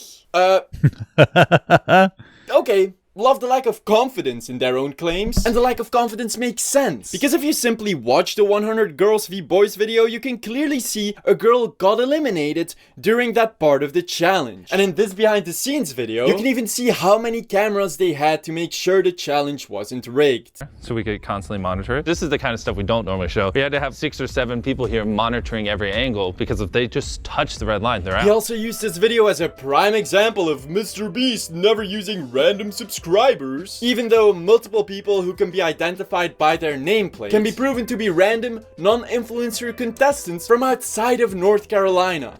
Yeah. And it's so funny because even the people, it's not that easy to get like 200 people to do a competition. It doesn't matter if you're MrBeast. It's kind of difficult to get everybody to show up, especially for a specific day, and to be able to, you know, disrupt their lives to do a particular challenge. And he's like, oh, there are people in the challenge that MrBeast knows. It must be a fraudulent. Dude, there's just only so many people who would be willing to do this. Like, there's not an unlimited supply of people that are able to do any of these things. He's being a fucking baby. They are never random subscribers. If you subscribe, you will not win $1 million. I subscribed to MrBeast and literally won $1 million.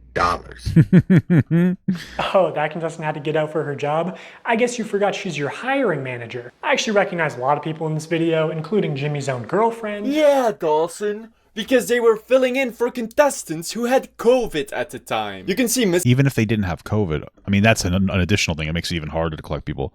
It's still hard to do this. MrBeast's girlfriend publicly talking about this in a podcast. And they're all talking about it constantly every step of the way. If this was supposed to be some kind of like deceptive point, then they wouldn't constantly be talking about it over and over and over again. That's from years ago, by the way. I saw on your Twitter that you were in the video 100 girls versus 100 boys for $500,000. Guy's big ears. Sorry. Yes, that was an accident. On the day, everybody had to go for COVID tests, and a lot of people came, got their COVID tests, and they tested positive. And the girls somehow ended up with way too little contestants. So I got a call. Damn, girls are the ones getting COVID? Sheesh. I knew it, dude.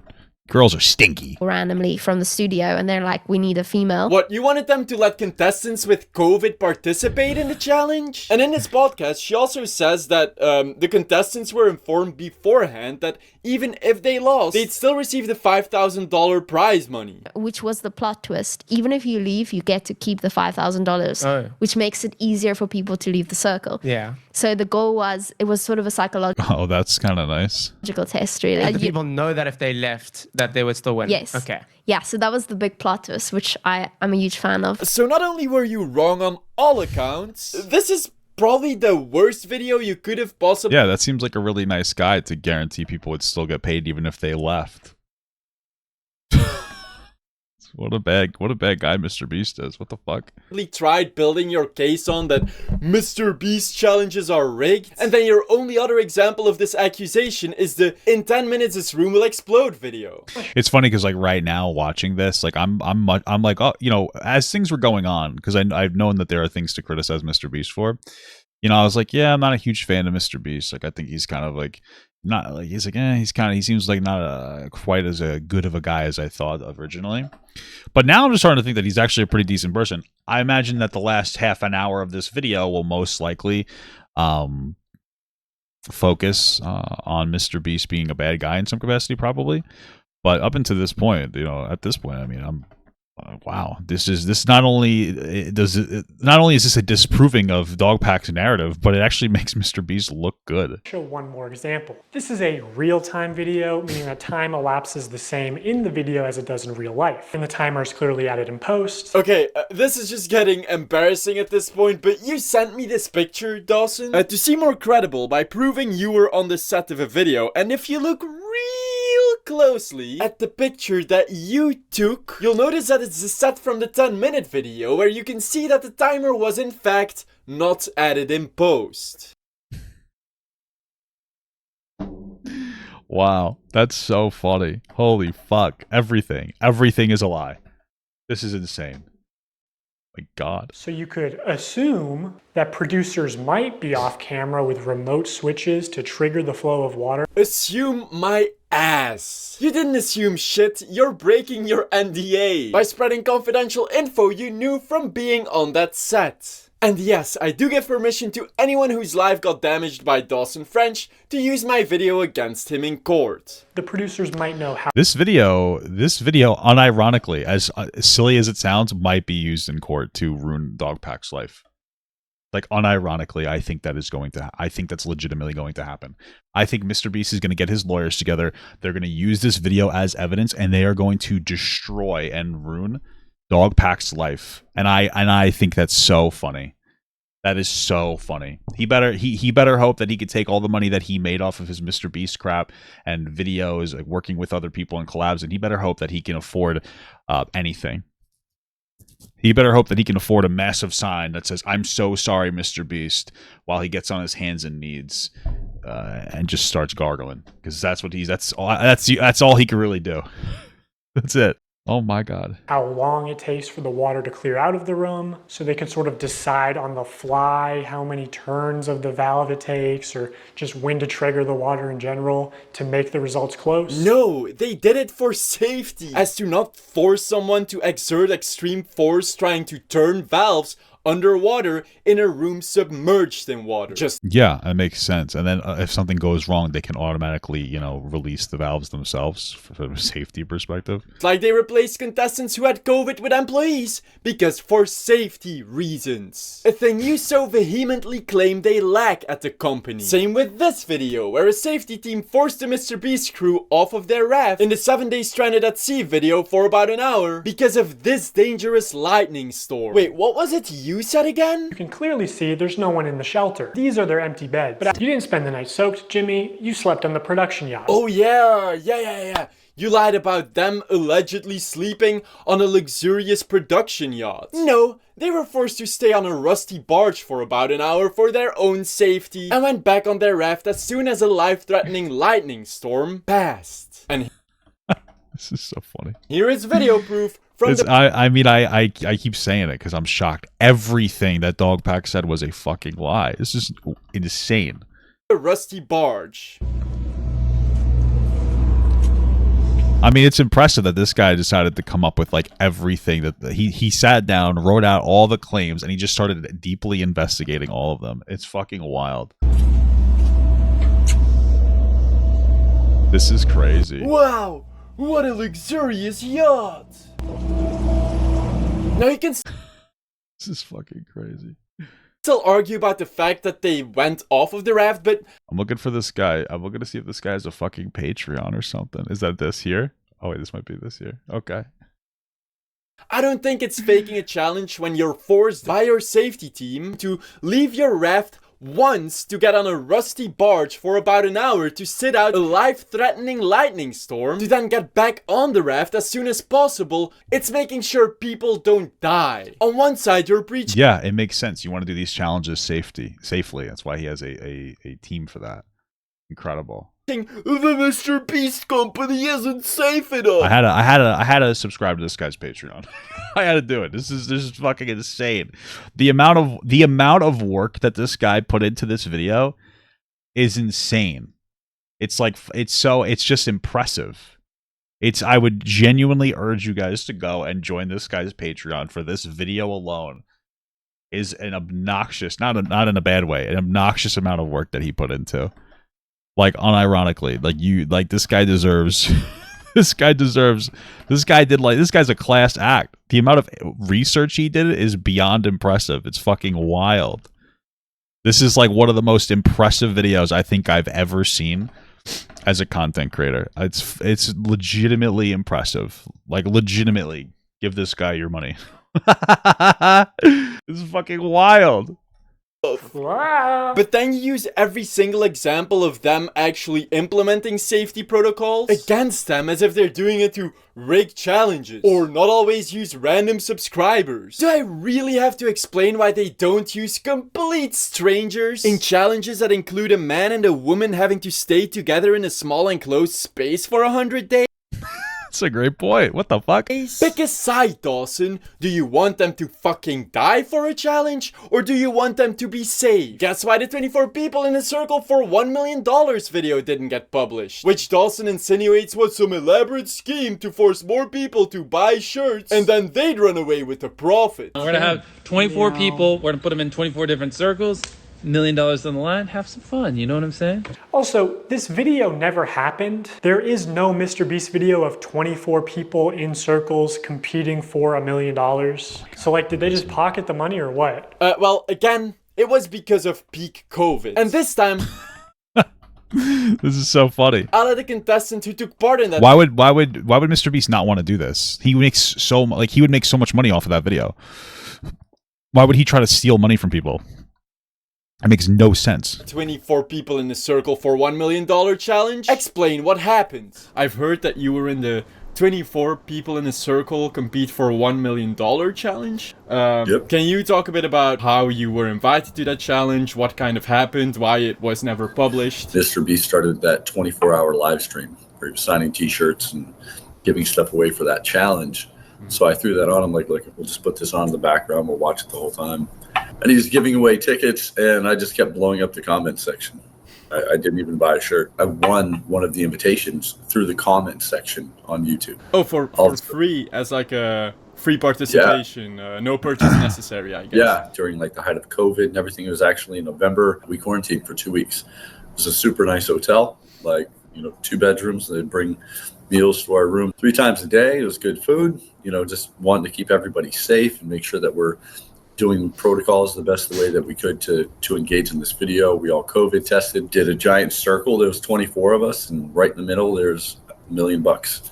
And we competed for a few days. All of a sudden, in the middle of the night, one of the subcontractors that worked for the team came in and kind of rushed the gun and didn't wait for his COVID results. And he tested positive. And Jimmy came out and he's like, guys, they had to shut it down because of that, because they didn't want people to get like some kind of liability for that. Jesus Christ, this video makes MrBeast look like a saint. Oh my God.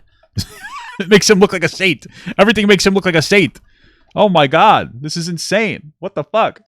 I hate to do this, but one of the guys on the crew has tested positive. I got to keep you all safe. So they canceled the video and they apologized. They sent us all home with 10 grand as an apology after. Oh my God, dude, this is insane. Oh my God. Bro, this makes MrBeast look like the greatest person in the entire world. This is wild. It makes him look like the greatest person ever. Okay. For the new year in January or something like that, we actually got the call again that they were going to refilm this video. And they brought us all back out. And they're like, it's not going to be a 2-week quarantine. We're going to do like a 4 or 5 day quarantine. And during that period of time, pretty much everybody got COVID, including myself. Like, he's just like, I'm so sorry, but like, we literally just, we can't do it because everybody's sick, but we'll make it up to you in the future. And again, even then, he gave us like financial contributions to help. Did they split just like the $1 million over everyone? Exactly. Or they just split the entire $1 million prize money over every 24 contestants. They took the $1 million and divided it through the 24. They gave you guys $1,240,000 in total, I guess. To stay in a hotel room.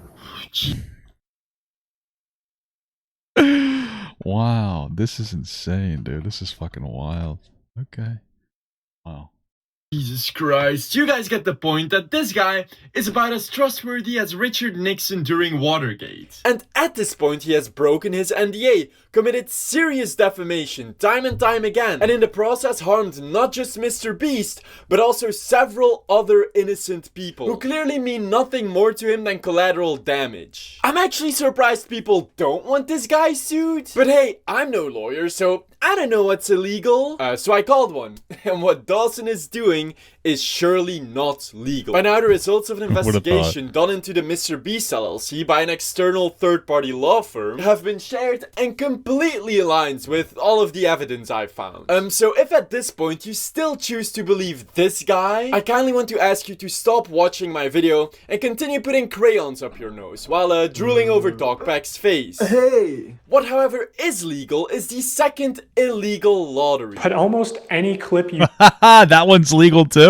do find will have some new violation of internet gambling or sweepstakes laws. I thought it was him. I was like, he won. Wait, really? Let's go! Wait, it's literally like his initial. Who is it? My cousin.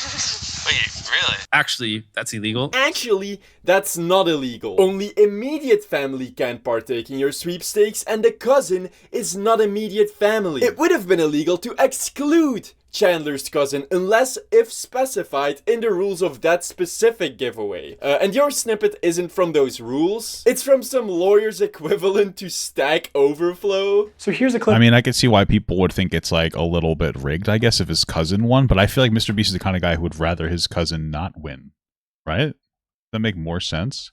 Of Tyler forging. Because it only just because of the optics. Or not, maybe not forging. Using MrBeast's signature. And again, I'm not a lawyer. I think this is fraud. Maybe ask your immediate family, lawyer, next time, because your opinions are fucking stupid. It's completely legal and fine to use someone else's signature. Yeah, as long as the person gave you consent to use the signature. If they gave you formal consent to do so. Yeah, this is something you know just being an adult. This is how adults work. This is why most of the people that like agreed with this guy were children, because they don't understand how the adult world works, and that's a totally normal thing for people to do.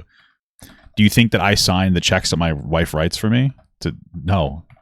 My wife writes checks with my checkbook, and then she pays bills. You think that I sign them? No. My wife signs them for me. Actually, I prefer when my wife signs things for me because I have horrible penmanship.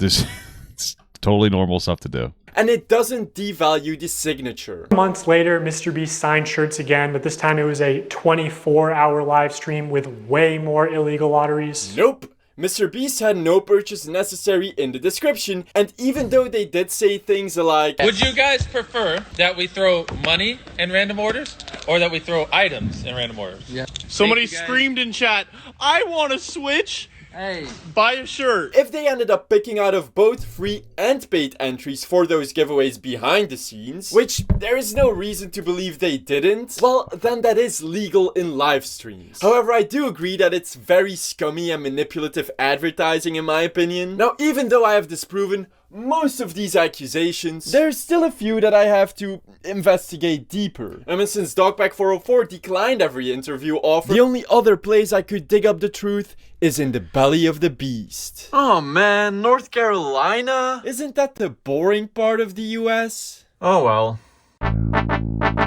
Now, hey, what's up, Melville Mac?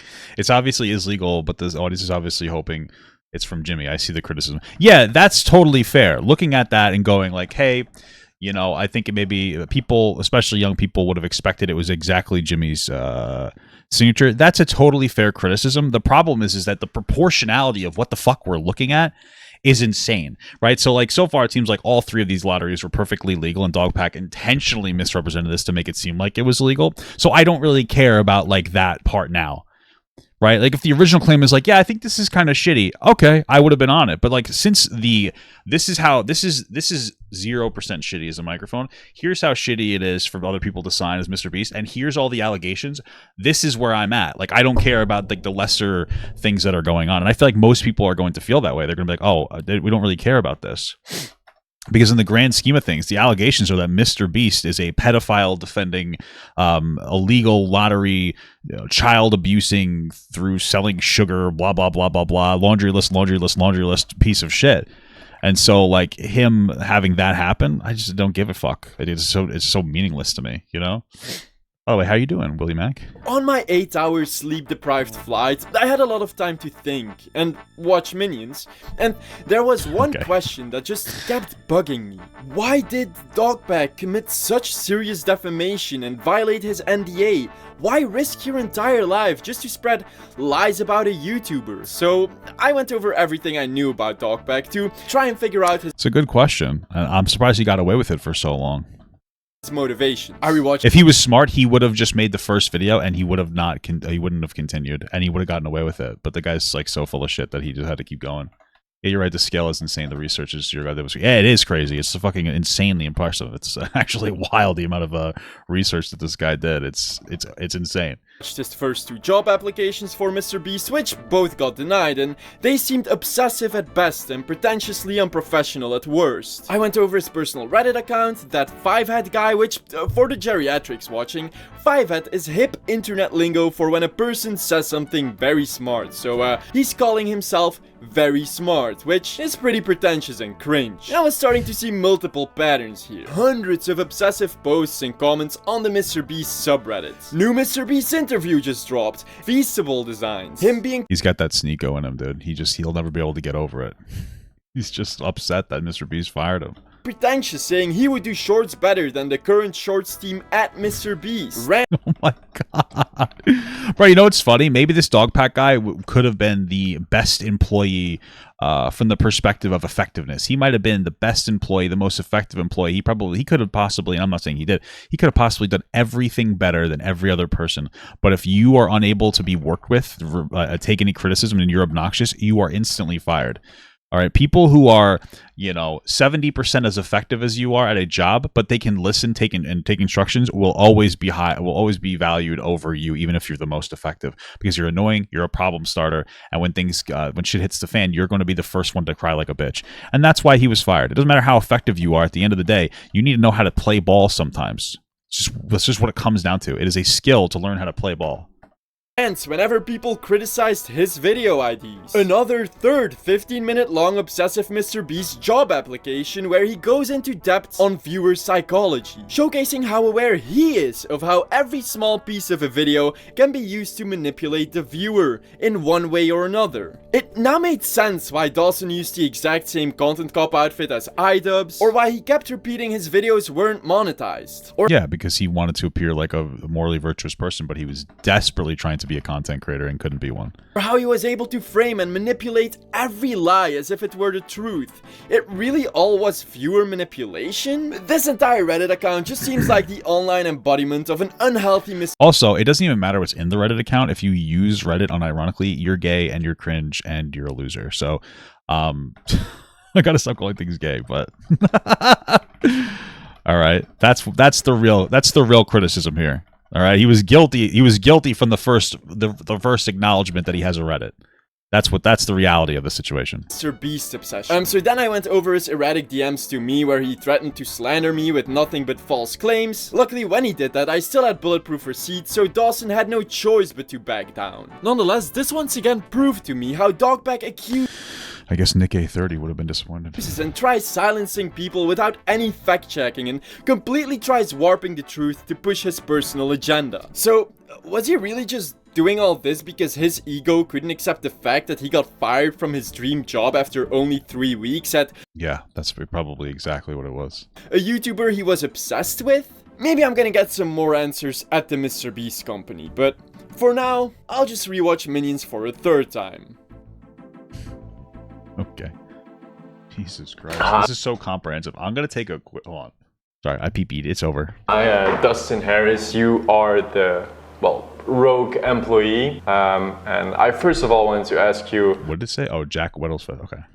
What you do at MrBeast, what your role is, and why you decided to reach out and, correct some of the accusations that have been made.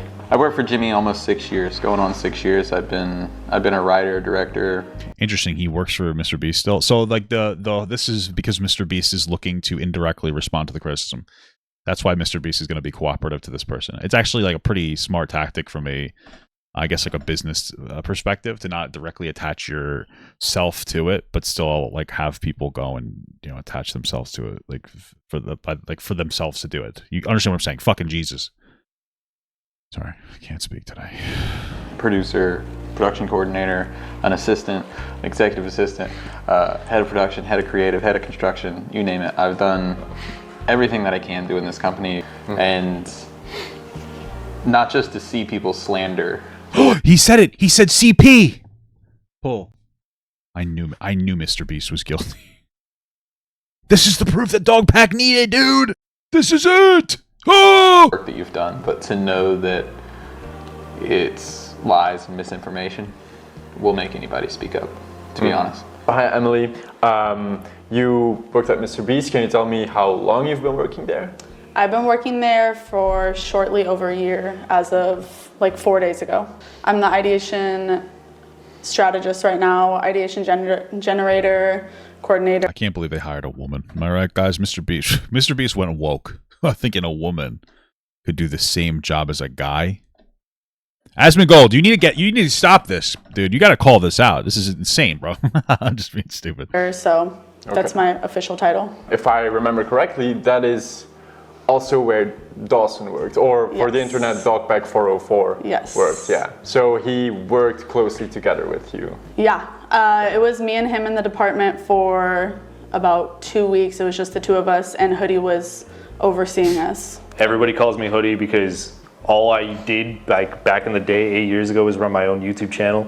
I heard that is because he was banned from wearing hoodies, and it was an inside joke. The reason is because he molested a girl in a hoodie, and MrBeast hired him knowing that, and so that's actually why That's actually why you guys don't know. You guys don't know that lore, of course. I have insider information. I worked for MrBeast for 20 days. It's actually insane. .com/hoodie. I got to work all over in different departments. I've been in creative. I've been in ideation right now as far as thumbnail. When you're saying ideation manager, I guess you were the manager of Dawson or DogPack404. I was the manager of DogPack404 for a time being. Some would call him Mr. Manager. I've heard some stories of people feeling kind of off when he was hired, and I was wondering, why did you hire him? I didn't hire that guy. Oh, no, I inherited that man. Oh, okay, you didn't. Okay, how did that come to be then? You want to know? So the real thing that actually... Oh, he molested the hoodie. Yeah, that makes more sense. He's just started fucking and coming inside of hoodies, and they had to ban him from hoodies, yeah. What happened was he applied to Beast while I was still the creative manager. He applied to Beast twice, and I saw his interview and went, interesting. He's got an analytical brain. Yeah. That's not creative. Like, what he's talking about just won't fit what we're trying to do with our videos. So I turned him down the first time. Okay. Then he... Well, that makes sense if what we saw earlier was him like, hey, MrBeast grabs 100 tits, and it's like, actually, he's going to grab fake boobs or whatever the fuck. Oh, no, it was MrBeast buys 100 boobs, I think it was. And it's because they were going to help women with, like, that had mastectomies or something, and they were going to help them get their boobs back or something, right? It's just not the idea that you would want to go with when it comes to something like this. I mean, that's just, it's too edgy. He doesn't understand the line of edginess that needs to be made. And to be clear, and I'm sure that they do this at, you know, whatever, MrBeast HQ, it's a good idea, even if somebody's ideas aren't great and you barely use them, it doesn't mean that that person's not valuable. There's times where, like, you know, I'll sit here and I'll try to think of, like, titles for my videos, which obviously aren't anywhere near as successful as MrBeast. And then, like, I'll have my wife help me out sometimes. And so I'll just, like, say whatever comes to your mind. And she'll just say some ludicrous, terrible dog shit ideas. But I'm able to find an idea there, right? Because it's just like you're doing the process. You're just saying stuff. You're like, oh, wait, okay, maybe that, I can't use all of that, but, like, what if I used a piece of that?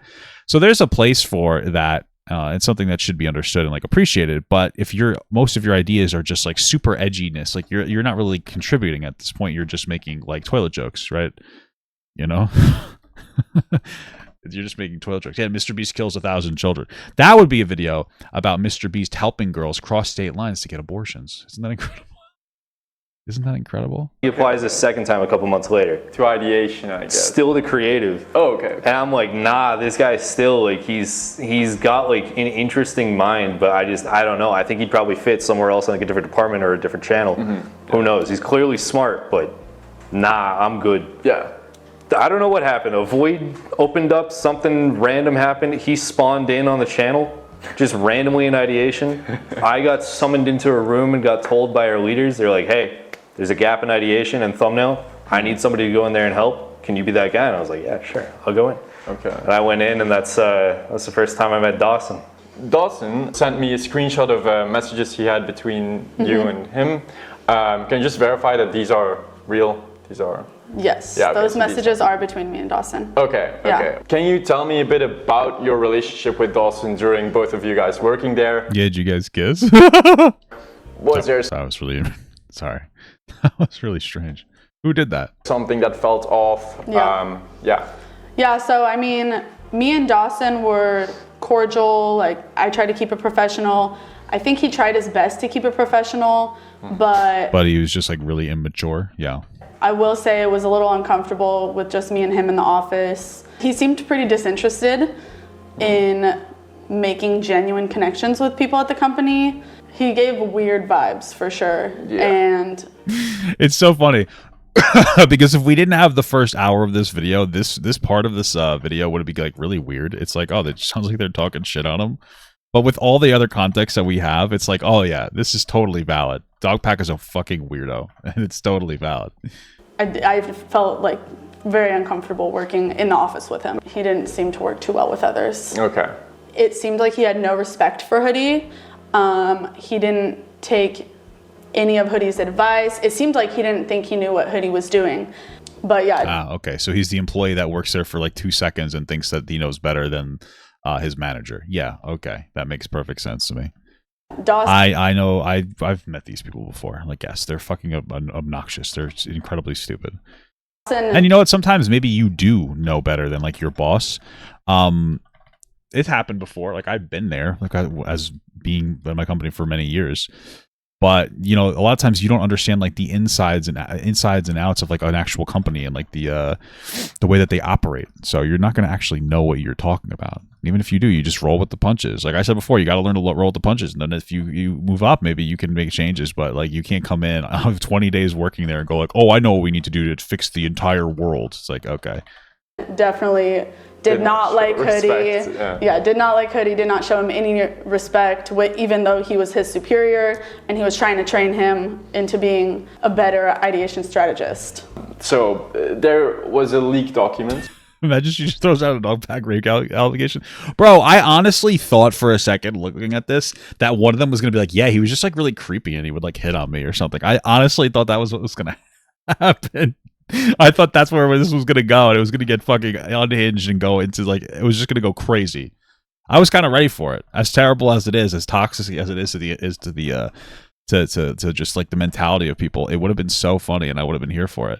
But that's obviously not right. You know, those types of things are not funny. They're terrible. But yeah, you can't blame me, dude. I would have been fucking crazy.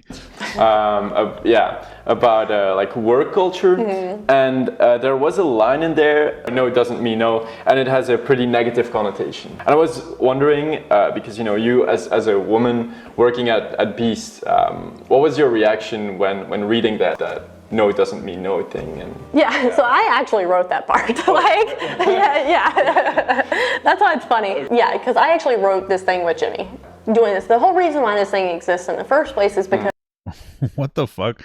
When dealing with people outside MrBeast Productions, never take no at face value. If we need a store to buy everything inside of, and you call the local Dollar Tree and that person's answer says no, you can't film here, that literally doesn't mean shit. Talk to other employees and see if any are fans, or if any have kids that are fans. Try talking to their boss's boss. Have me DM them on Twitter and their social team, etc. If after all avenues are exhausted, you're left with a no, that doesn't mean don't try with other Dollar Trees, because the manager of those could be huge fans and willing to bend the rules. Basically, what I'm trying to convey is what we call pushing through no. Don't just stop because one person told you no. Stop with all conceivable options are exhausted. This is one of the many tools that, when combined, dramatically improve your probability of success when producing here. Okay, so that makes sense within that context, right? Like, we're not talking about in a sexual context. Be pushy when it comes to if you can film there. By like, go around bosses, talk to this person, talk to that person. That's perfectly fine. I'm assuming some people look at that as like some kind of weird sexual thing, I guess. You know, it's just like a marketing strategy or a business strategy. It's not that big of a deal. Because we are growing so fast, people-wise. It's like, okay, how do we give them... Also, I can imagine that some people would see that. Then if you're like, oh, can I do a video where we buy everything in the store? They're going to be like, oh, no. Because they're just not going to think you're being serious, and they don't want to like put through any energy to try to deal with your bullshit. Artificial Jimmy time. Like, how do we teach them what CTR is, teach them what 1 out of 10 is? Yeah. Like, how do you say, okay, this is how we think about creative, this is how what it takes to be successful here, you know, based off of the hard things we got to do. That's the intent behind like the document, right? No doesn't mean no is wildly taken out of context, I think, in this situation, because in the way that we mean it, it's a sales tactic. It's like, yeah, that's fine. It's okay to be kind of pushy. It's not okay to be pushy when it's one-on-one, you and another person in a bedroom, and they're like, hey, stop touching me. And you're like, no doesn't mean no. That's obviously very different and very wrong to push through that boundary. Like, again, like I mentioned, like, you call a crane operator and go, hey, man, I need you to drop a jet from your crane. And they're like, huh? No, I can't do that, right? And so for us, it's more like, well, why can't you do that? And they're like, oh, well, I don't have the manpower to do this. And it's like, okay, well, how do we help you get past that, right? Can we help get you more labor? Is it like that's what it means, because like we wouldn't have a company if we stopped at no at face value, right? Because if everybody that told us no, we couldn't do some of the crazy things that we've done. In no sense of the word, in the context, means like, as a female, if somebody comes up to me and says an improper comment, like, they keep trying, like not at all. Okay, you know because I was like, kind of concerned. I didn't even know this was one of the narratives. I guess this is in a different video I didn't watch, because this whole MrBeast thing was like unhinged, fucking legitimate dog shit. So. Concerning, I guess. But well, yeah, like not at all. Not at all. Okay. Like in any sense of the word, it's like no, like it's a sales tactic. It's been around long before like we put it down on paper. The truth of the matter is, we were 4.5 weeks out of that video and we didn't have a hole or a train. And I don't know if you know anything about digging dirt, but it takes a long time to dig a hole that deep. And the location we ended up shooting it at happens to be a close personal friend of mine, and just happened to have a 50-foot deep quarry that was already dug. And the creative behind the video was that it was an 80-foot hole. So I had to get it dug another 30 feet in 4 weeks, which that much limestone is a lot to do. So we hired a massive excavating team to come out and dig the other 30 feet out. And then the reason that the hole is CG'd in the video is because of safety, right? We needed. Yeah. What's up, Avila? I'm streaming. I love you. To create a back wall that the train wouldn't crash into and potentially kill people. Interesting. So the hole is a little bit bigger than the video. You like that commentary? Interesting. That we put lifts and cameras on. Which video was this in that made these criticisms? Like, which one was it that did these? Because I don't remember any of these specific criticisms. That like this. Is this just like the general CGI stuff? We're far enough away that the train wouldn't hit them and no one would die, right? So it was all a safety concern. It was not about faking a hole at all. War crime stuff, that was a joke. Why did you make that joke? I didn't work on that video. I was in the company at the time. I was working on a separate project, and I got a call, and they were like, "Hey, Jake's not doing so hot." And so I came in, and the assessment. Oh, it's the first one on DogPack's channel. Really? I guess I didn't remember this stuff. That whole video was full of so much like unhinged nonsense. Was accurate. He was not doing so hot. Okay. I just kind of I was talking to him. I was trying to cheer him up, and I made that joke. It's a war crime. I didn't think it was going to turn into a bunch of thumbnails and titles on YouTube, but yeah. Oh, he made a silly little joke about it being a war crime because it was because they couldn't turn the lights off or whatever, and they turned that into like massive clickbait. Okay, that makes sense. So this guy was actually joking. The other guy was taking this person's joke and trying to make it seem like that was real. And maybe even hiding behind mentally, like, oh well, he's the one who said it, okay, that makes sense to me. It was serious. I mean, it was obviously a joke, and it was definitely framed a little more maliciously. Yeah, in the video. They didn't insinuate it as a joke in the video. They didn't show No, they insinuated that it was real. But this guy who was given money $10,000 a day to do a challenge had to like sleep with the lights off. Oh, it's a war crime, dude. These people are so fucking soft. You got shit like this going on, making me feel like a conservative. You got soft hands, brother. Like, what the fuck? Oh my god. Guys, I fucking sleep with the lights on all the time because I'm afraid of monsters, okay? I'm afraid of monsters. People breaking into my house. The war crime, definition of war crimes while it's being said. Which, can you talk a bit about, since you were friends with Jake Weddle, did he talk about it afterwards? Or do you know, how it came to be that he had such a rough time in that challenge? It's probably the haircut and the teeth. He looks like if Bugs Bunny and iDubbbz were merged together. That's kind of like what he looks like. That's a little mean that I said that. I'm so sorry, but also it is true, so it's okay. In that isolation challenge. Again, I didn't work on the video, so all I can do is I can kind of speculate. So I'll answer you by saying the process we normally go through when we cast. We usually find someone who we think is going to be good for a video, and we usually work with them leading up to the video, letting them know not exactly the challenges that we're going to be doing, but round about the level of difficulty that the challenges are going to be. And then, all right, so you don't want them to be able to prepare too much mentally. You want it to be like a surprise so that everybody's on the same playing field. Okay. We kind of lay out the challenge, right? Mm-hmm. We'd never really, or maybe they don't have everything perfectly set up. We had that issue up to that point. Bugs Bunny, yeah. That wasn't that mean. Bugs Bunny's a handsome looking guy. Bugs Bunny is I think Bugs Bunny's trans though, right? Dressing up like a girl, kissing Elmer Fudd. Kind of an icon if you think about it. And we haven't ever had love you too, William Mac. Take care, brother. That issue since that point. We've even done videos like the Trap Together video that had really, really similar aspects to the video Jake was in, and they had a positive experience after the fact. I mean, it was a tough challenge for them, but they released these videos after the fact. Now, that doesn't take away the way that Jake felt in that video, and yeah, it does. Jake's a pussy. I don't care. Would never do that. I also don't think he actually feels that way. I think he's and he's a crybaby if he does feel that way. I saw the guy. He was not doing so hot. And I don't know. Just give up on the challenge. What happened in there specifically to make that happen. I don't, you know, I know Jake. He's not lying when he said he had a bad time. You know, I don't want to say that it was 100% Jake is the reason that challenge didn't turn out the way that it was supposed to turn out. Some people approach challenges just completely different, and that's the thing is. My brain tells me that if other people have gone through similar challenges and they've turned out okay, then maybe it's not the challenge. And I'm not the type of person that holds grudges. And I know I still work here now, and I know he's still making videos, and I know people, like, I have friends that are like, I can't believe you're still talking to Jake Weddle. And I'm like, you know, in 10 years, none of this is going to matter between him and I. Well, that's nice. That's nice of him to be so forgiving based on the situation. Okay. I guess that's where we get the narrative that this guy... was basically not him, but the other one, iDubbbz Bugs Bunny, was basically like taken advantage of by DogPack. I mean, maybe he did. Maybe he had a really bad experience, and he's a very sensitive guy, and he should have given up sooner, and he didn't. I guess because he's as dumb as dog shit. But maybe he just he was struggling. He's a struggler, you know. So, but whose fault is that? Because their whole thing is like, oh. Don't take no for an answer. That's why he's struggling so hard, dude. Sad stuff. That was a bad joke. Move on.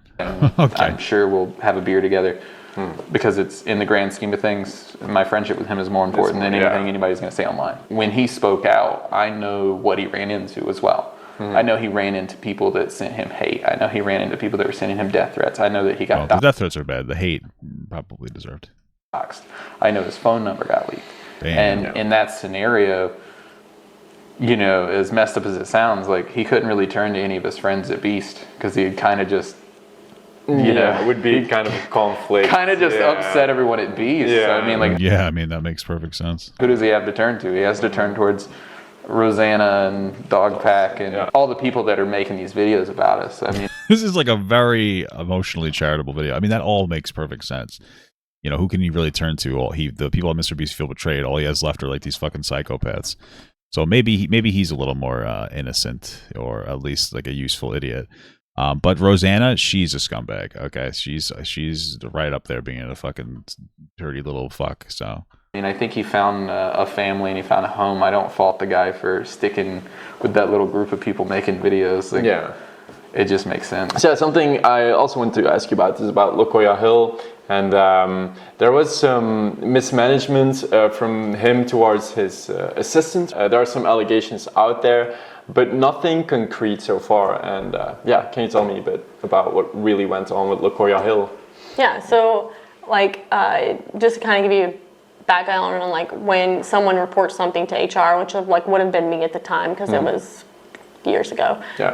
Whenever somebody reports it, I go, hey, okay. Like, thank you, I appreciate it. We're gonna make sure that we do everything we can to look into it. Then we always hire a third party company, either a lawyer or someone that's like not here to like prove one person right or wrong, but like a unbiased true unbiased party. And so then like, I mean, I would believe this. You know, I know a lot of companies typically suppress information, but given the state of like how the online space works, it would make more sense that they would want to be as impartial as possible because it's just smarter. Not even because they may be good people, but just because it's better off that you do it that way, because MrBeast is more than just a corporate entity. He's like a person too, so he has to worry about that aspect of it as well.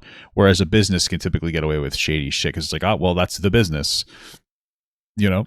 Everybody talks to him, like the person, his assistant would have talked to them, Lokoya would have talked to them, and any person that they named as witnesses or potential proof of text messages, like pictures, anything like this company would have dealt with. And then they write a report and then they go, hey, here's what you should do, right? And so that's what they do. And then internally what we do is like, okay, the assistant, like, what do you want to happen, right? If it's this, if it's that, like obviously if it's found like he's gone, like that's not okay in any workplace, you know.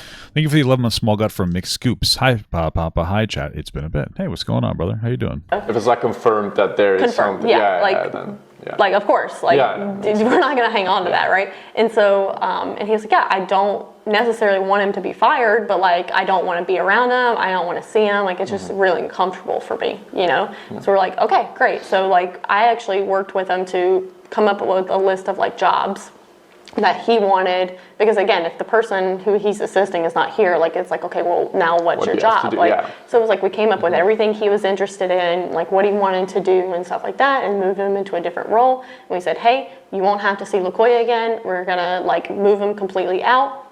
It wasn't a secret. Like we moved him to a new company idea that we had. He was the only person in that company. He wasn't even on site. He wasn't working in the building. He wasn't anything like that. Like we just said, hey, we think this is a cool idea. Go figure it out.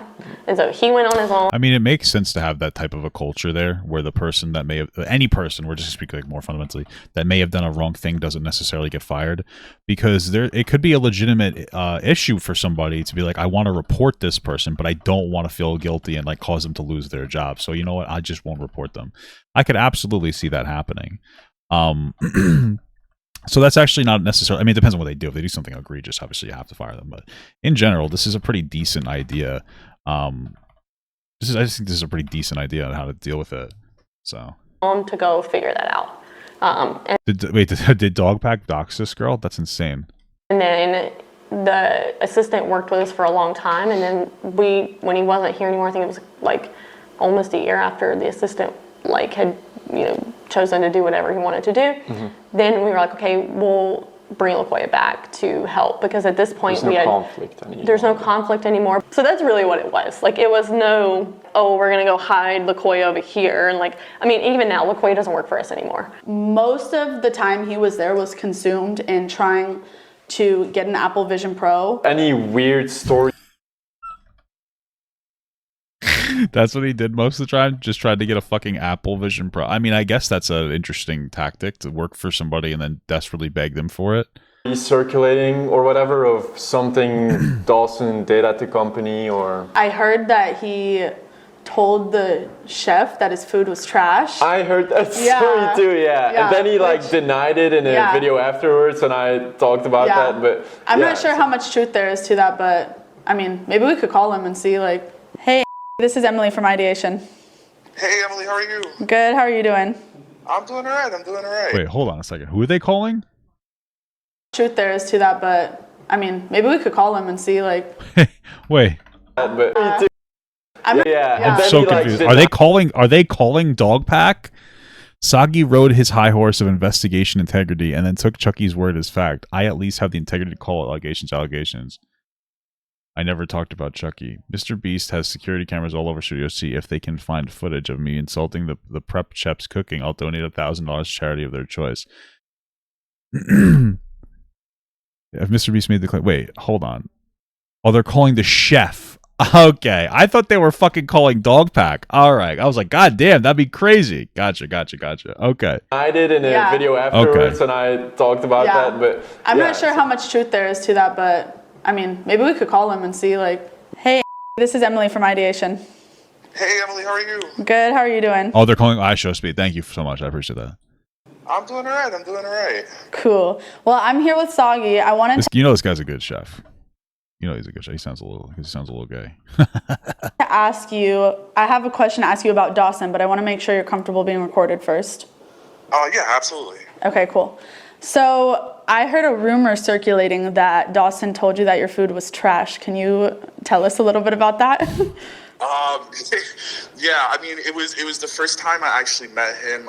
It was kind of after his tour, of our studio and such, and he actually came over, tried some of the food that we had in the fridge, and then proceeded to tell me it tasted like shit. He said that's daily free food? That's really nice. So they did daily free food for everybody? That's crazy. I would need double. And that he wishes that we would cater more frequently. Wow.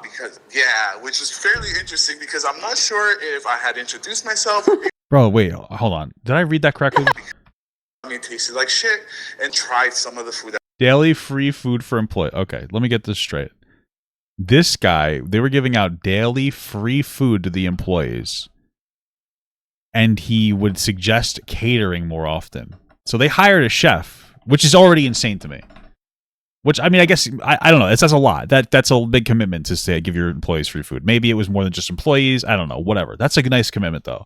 Because overall, they're giving out so much food that they're going to save money. Right? So they're going to hire that guy. That's totally fine. And you don't like the food. So you want them to cater more meals? What an entitled dickhead thing to do. Like, it's okay if you don't like the food. And if you want to say like, hey, I'm not a big fan of it. Like, I could be a little bit picky. Like, I don't really like onions. Like, I like the taste. I don't like the texture. I don't like the textures of a lot of things. So like, if they were open to the idea of like, hey, like, I don't like this food, could you possibly, do something for me? There's nothing wrong with that. If they say no, you just take the L and go, oh, okay, fair enough. You know what I mean? You gotta try. But to suggest that they should be taking, they should be catering meals is entitled. Buy your own fucking food. Like, what the fuck? That we had in the fridge, and then proceeded to tell me it tasted like shit, and that he wishes that we would cater more frequently. Wow. Which is fairly interesting because I'm not sure if I had introduced myself or maybe he just felt comfortable enough to tell me the food tasted like shit. Yeah. But that's kind of how it went, my first interaction with him, and then other than that, I really had no other interaction or wanting to have any other interaction with him after that. Yeah, that's unfortunate. I'm really sorry to hear that, but I disagree. I think your food is great. Thank you so much.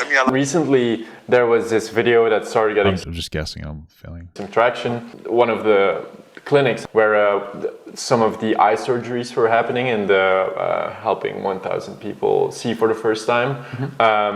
And they made them see MrBeast for the first time. Abuse. He claimed that the MrBeast company hadn't paid for any of the surgeries yet. Can you talk a bit about that? Essentially, when we did that video, we worked with a third party. And that third party worked with a bunch of different organizations all around the world because we were trying to spread it as far as we could, multiple countries. Yeah. So we had one center third party that we were working with, and they kind of worked with all these. One of those organizations somewhere around the world didn't receive the compensation, which we only worked with the third party. We paid them for 1,800 surgeries. Oh, 1,800, so not 1,000. Yeah.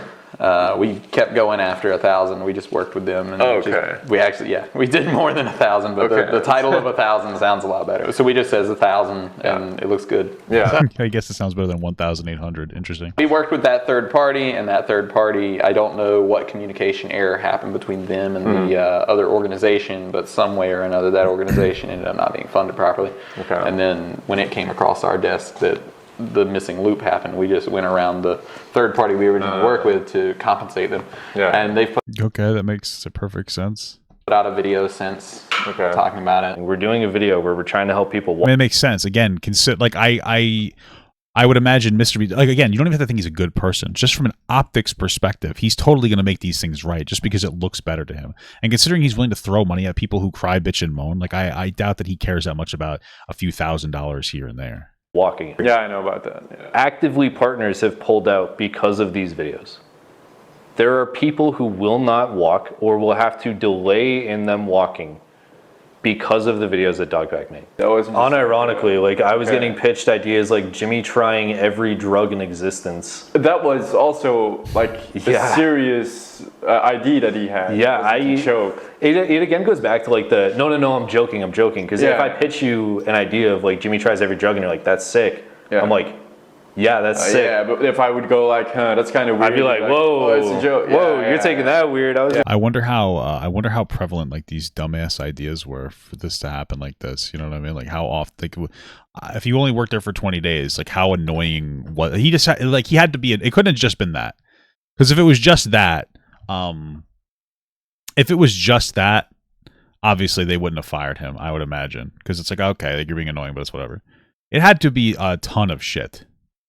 That's all. It had to be a ton of shit. Just putting that in as a joke, like, that's crazy. How in depth he went on like how viewer psychology works. So he obviously knows how like every part of a video can manipulate the viewer in some way or form. And you can see that both by that video he made to apply at the MrBeast channel, but also you can see that just in the videos he made. Yeah. The MrBeast, the fraud videos and stuff. He accuses the MrBeast company of really trying to psychologically target children and like manipulate children. Is there any by selling them sugar? Blah, blah, blah. Truth to that in the ideation team? And like, did he try to bring his like? Well, actually, it might not be a bad idea for MrBeast to do like try all the drugs, Because, like, if you think about it, maybe he could do a video with RFK and they could talk about how vaccines are bad. Because RFK's a fucking unhinged lunatic. Skills of a viewer. I love how, like, I watched him talk on Lex Friedman about how there's no good vaccine, and he's like, I never said that. So what the hell are you talking about? Psychology into ideation. Did he try? I gotta work on my RFK voice. Yes to that. Yes to. Did he try to bring his like skills of a viewer psychology into ideation? What makes him qualified to like have that supposed skill, other than like, hey, I think I can, like Thomas the Tank Engine? He tried to do yes to that. Yes to trying to bring his skills of viewer psychology into. Was that a good impression? I felt like it was weak. Ideation, and also trying to like bleed it over to creative. Yeah. So that way we could figure out like, okay, well, you know, psychologically a near miss is going to be the craziest thing that we could do here. We should do that, which he has on his like Miro boards, where it's like the exact things that he calls Jimmy out for. If he was here for longer than a month, he would know that we were actively working at aging up our content, because that was something that we were like very cognizant of. Is, hey, we should make our content something that is appealing and enjoyable to like people who are older. Yeah, that makes perfect sense, and that makes perfect sense from a content strategy perspective. In general, for their content, they'd want it to be maintain a level of palatability for kids, obviously. But like even good cartoons are like, if they're made for like adults, you know what I mean? You'll find like just silly little adult humor in kids shows that the kids wouldn't get, but adults wouldn't. It's funny. But it makes sense as a content creator in general to try to age up your content, especially as you age up. It's a big deal. Like, you really kind of have to do that, because sometimes people don't, and then they fall off pretty tremendously because they get older, but they don't change up their content style or mature their content in any capacity, and they end up kind of getting, dumpster fucked on that. You have to be much more. You have to be cognizant and aware, and and willing to change that. Like, who are the people that aren't watching our videos? Probably 30 to 40 to 50 to even 60-year-olds. How do we make our videos enjoyable for those guys? Yeah. So we're hitting a general audience. Now you could argue, a general audience. I mean, we need to make a video that like a 10-year-old and a 90-year-old can understand. Yeah, which is probably pretty difficult. So. Which is the same for the challenges that we have to do in videos like that anyways. When we do a video like ages 1 to 100, fight for blah, blah, blah, we have to make a challenge so simple to understand and easy to process that a literal 1-year-old and a 99 to 100-year-old can understand. Yeah. Like, we need to keep that in mind. Yeah. That's just generalizing. All right. Wow, most of this video is really just a complete dismantling of what's his face? DogPack. I went all the way from America and back, and all I gotta show for it is this ugly plushie and this fart gun from Minions. That's kind of fair, though. The fart gun's pretty based. And the interviews I held, by the way, which did clarify a lot. I think I personally finally realized how big of a company and how many people actually work at MrBeast. It's not like a small 10 people thing as it was a few years ago. And I'm glad that the interviews clarified Jake Weddle's experience and didn't end up invalidating his personal perspective, but did add some context that it might have not been the challenge that was terrible, but he himself... Yeah, it might have just been him being a little too sensitive. Which is really his fault. I mean, it's his fault for not knowing himself well enough, the reality. Wasn't mentally in the best state in life at that point. But there's one more thing I have to clarify for everyone, and that is the illegal lottery number 1. Which, on my flight back, I finally found some proof that the first illegal lottery was in fact illegal. Yeah, I'm sure that's true. I wouldn't doubt it. And that makes sense that his first one was illegal. It probably, to be honest, like, if I had to guess, it probably wasn't like intentionally illegal. He probably fucked something up because it seems like at the time he didn't have as many employees. And then he had, the next time, what did he do? He learned from experience. The other two were not illegal. So, whatever, call the fucking FTC or whatever, and that's fine. But it's nothing more than it would be like some kind of a mistake, like oversight, not that big of a deal. There was no purchase necessary in the description, no mention of it at all. yeah, it was illegal. And personally, Jimmy has to own up for it. It seems like a kind of not a big deal. There's really nothing to own up for on that, to be honest with you. Either by donating the amount of profit he made in that live stream to a charity, or by refunding everyone who bought a shirt in that stream, but that's like so many years ago, so I don't know if that's a possibility. Or do a giveaway live stream where everything is given away for free, with no merch sales. So the first idea, okay, the biggest reason why he would never do that is because it's an admission of guilt from like what we'll say, from like a legal perspective. It's probably not a good idea to do that. It makes sense to try to make good on it. It seems like it happened so long ago, it's not that big of a deal. I don't think it matters, but you know, that's just me personally. But like that would be some kind of like technical admission of guilt. It's probably not the best idea for him to do something like that, just from like that perspective. But attached. However, I do also want to note that most YouTubers, including me, didn't know that you could do something like an illegal lottery. So since only the first one was illegal, I feel like it might have been a mistake. I didn't. Probably, yeah. Doubt it was intentional. No, I can't say that for sure. Just as the question if MrBeast is evil isn't for me to say, but that is again for you, the viewer, to decide. Because there is some shit that he should be criticized for and has to be looked into. I know Coffee. Yeah, it's honestly not that.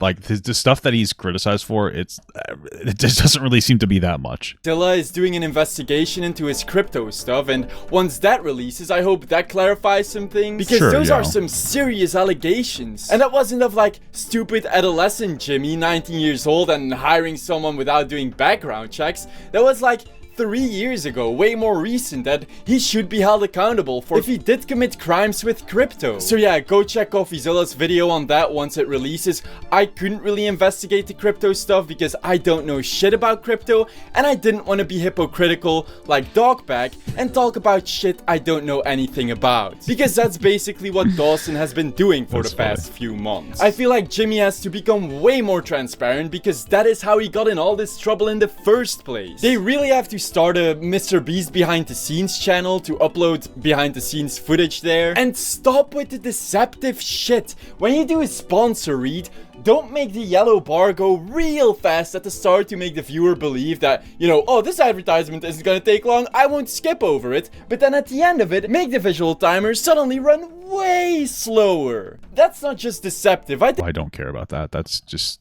that's just like a non-criticism to me. I don't care about that at all. Like making it seem like the advertisement's over more quickly, but that's like a level of deception that is so meaningless to me. It is not even like an actual criticism, to be honest with you. I think that's pretty disrespectful towards your audience. I don't care. Who cares?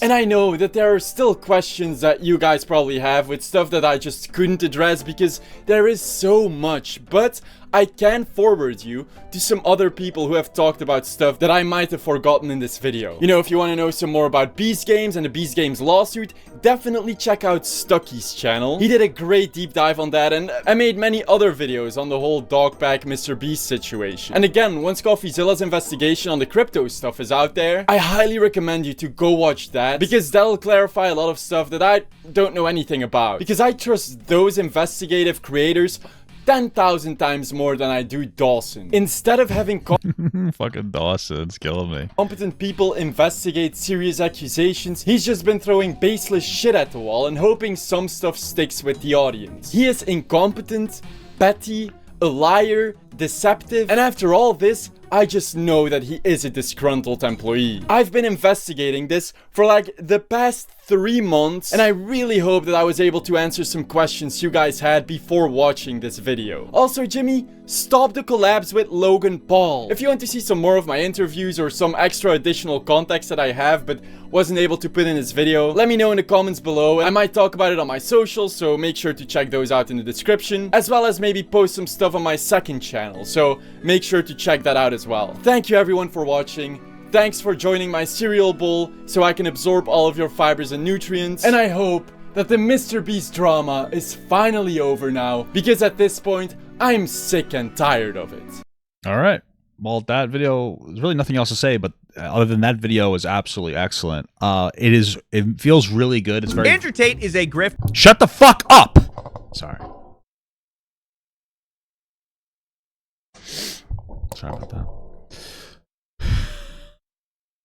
But there was okay. Like I was saying, okay, it feels really vindicating to know that I was right about virtually everything in my first video about how ridiculous this dog pack stuff was. Almost every point from the start, because that's what I talked about it from the start. I was like, this doesn't seem right. This seems stupid. This is dumb. This is dumb. I was right about everything except for the first charity or whatever. The first, what was it? This first stream. What the fuck was it called? Whatever it is. The first giveaway. I was right about everything but the first giveaway. They didn't correctly say there was no purchase required. Valid criticism. He corrected it for the next 2 charity or whatever giveaway streams. He made it work out. That was the only one I was wrong about. Everything else I was right about. And all the people in the comments crying, "Oh, you're wrong, Papa God. Oh, you're Glazer for MrBeast. Shut the fuck up, bitch." So that feels good. Very well done video.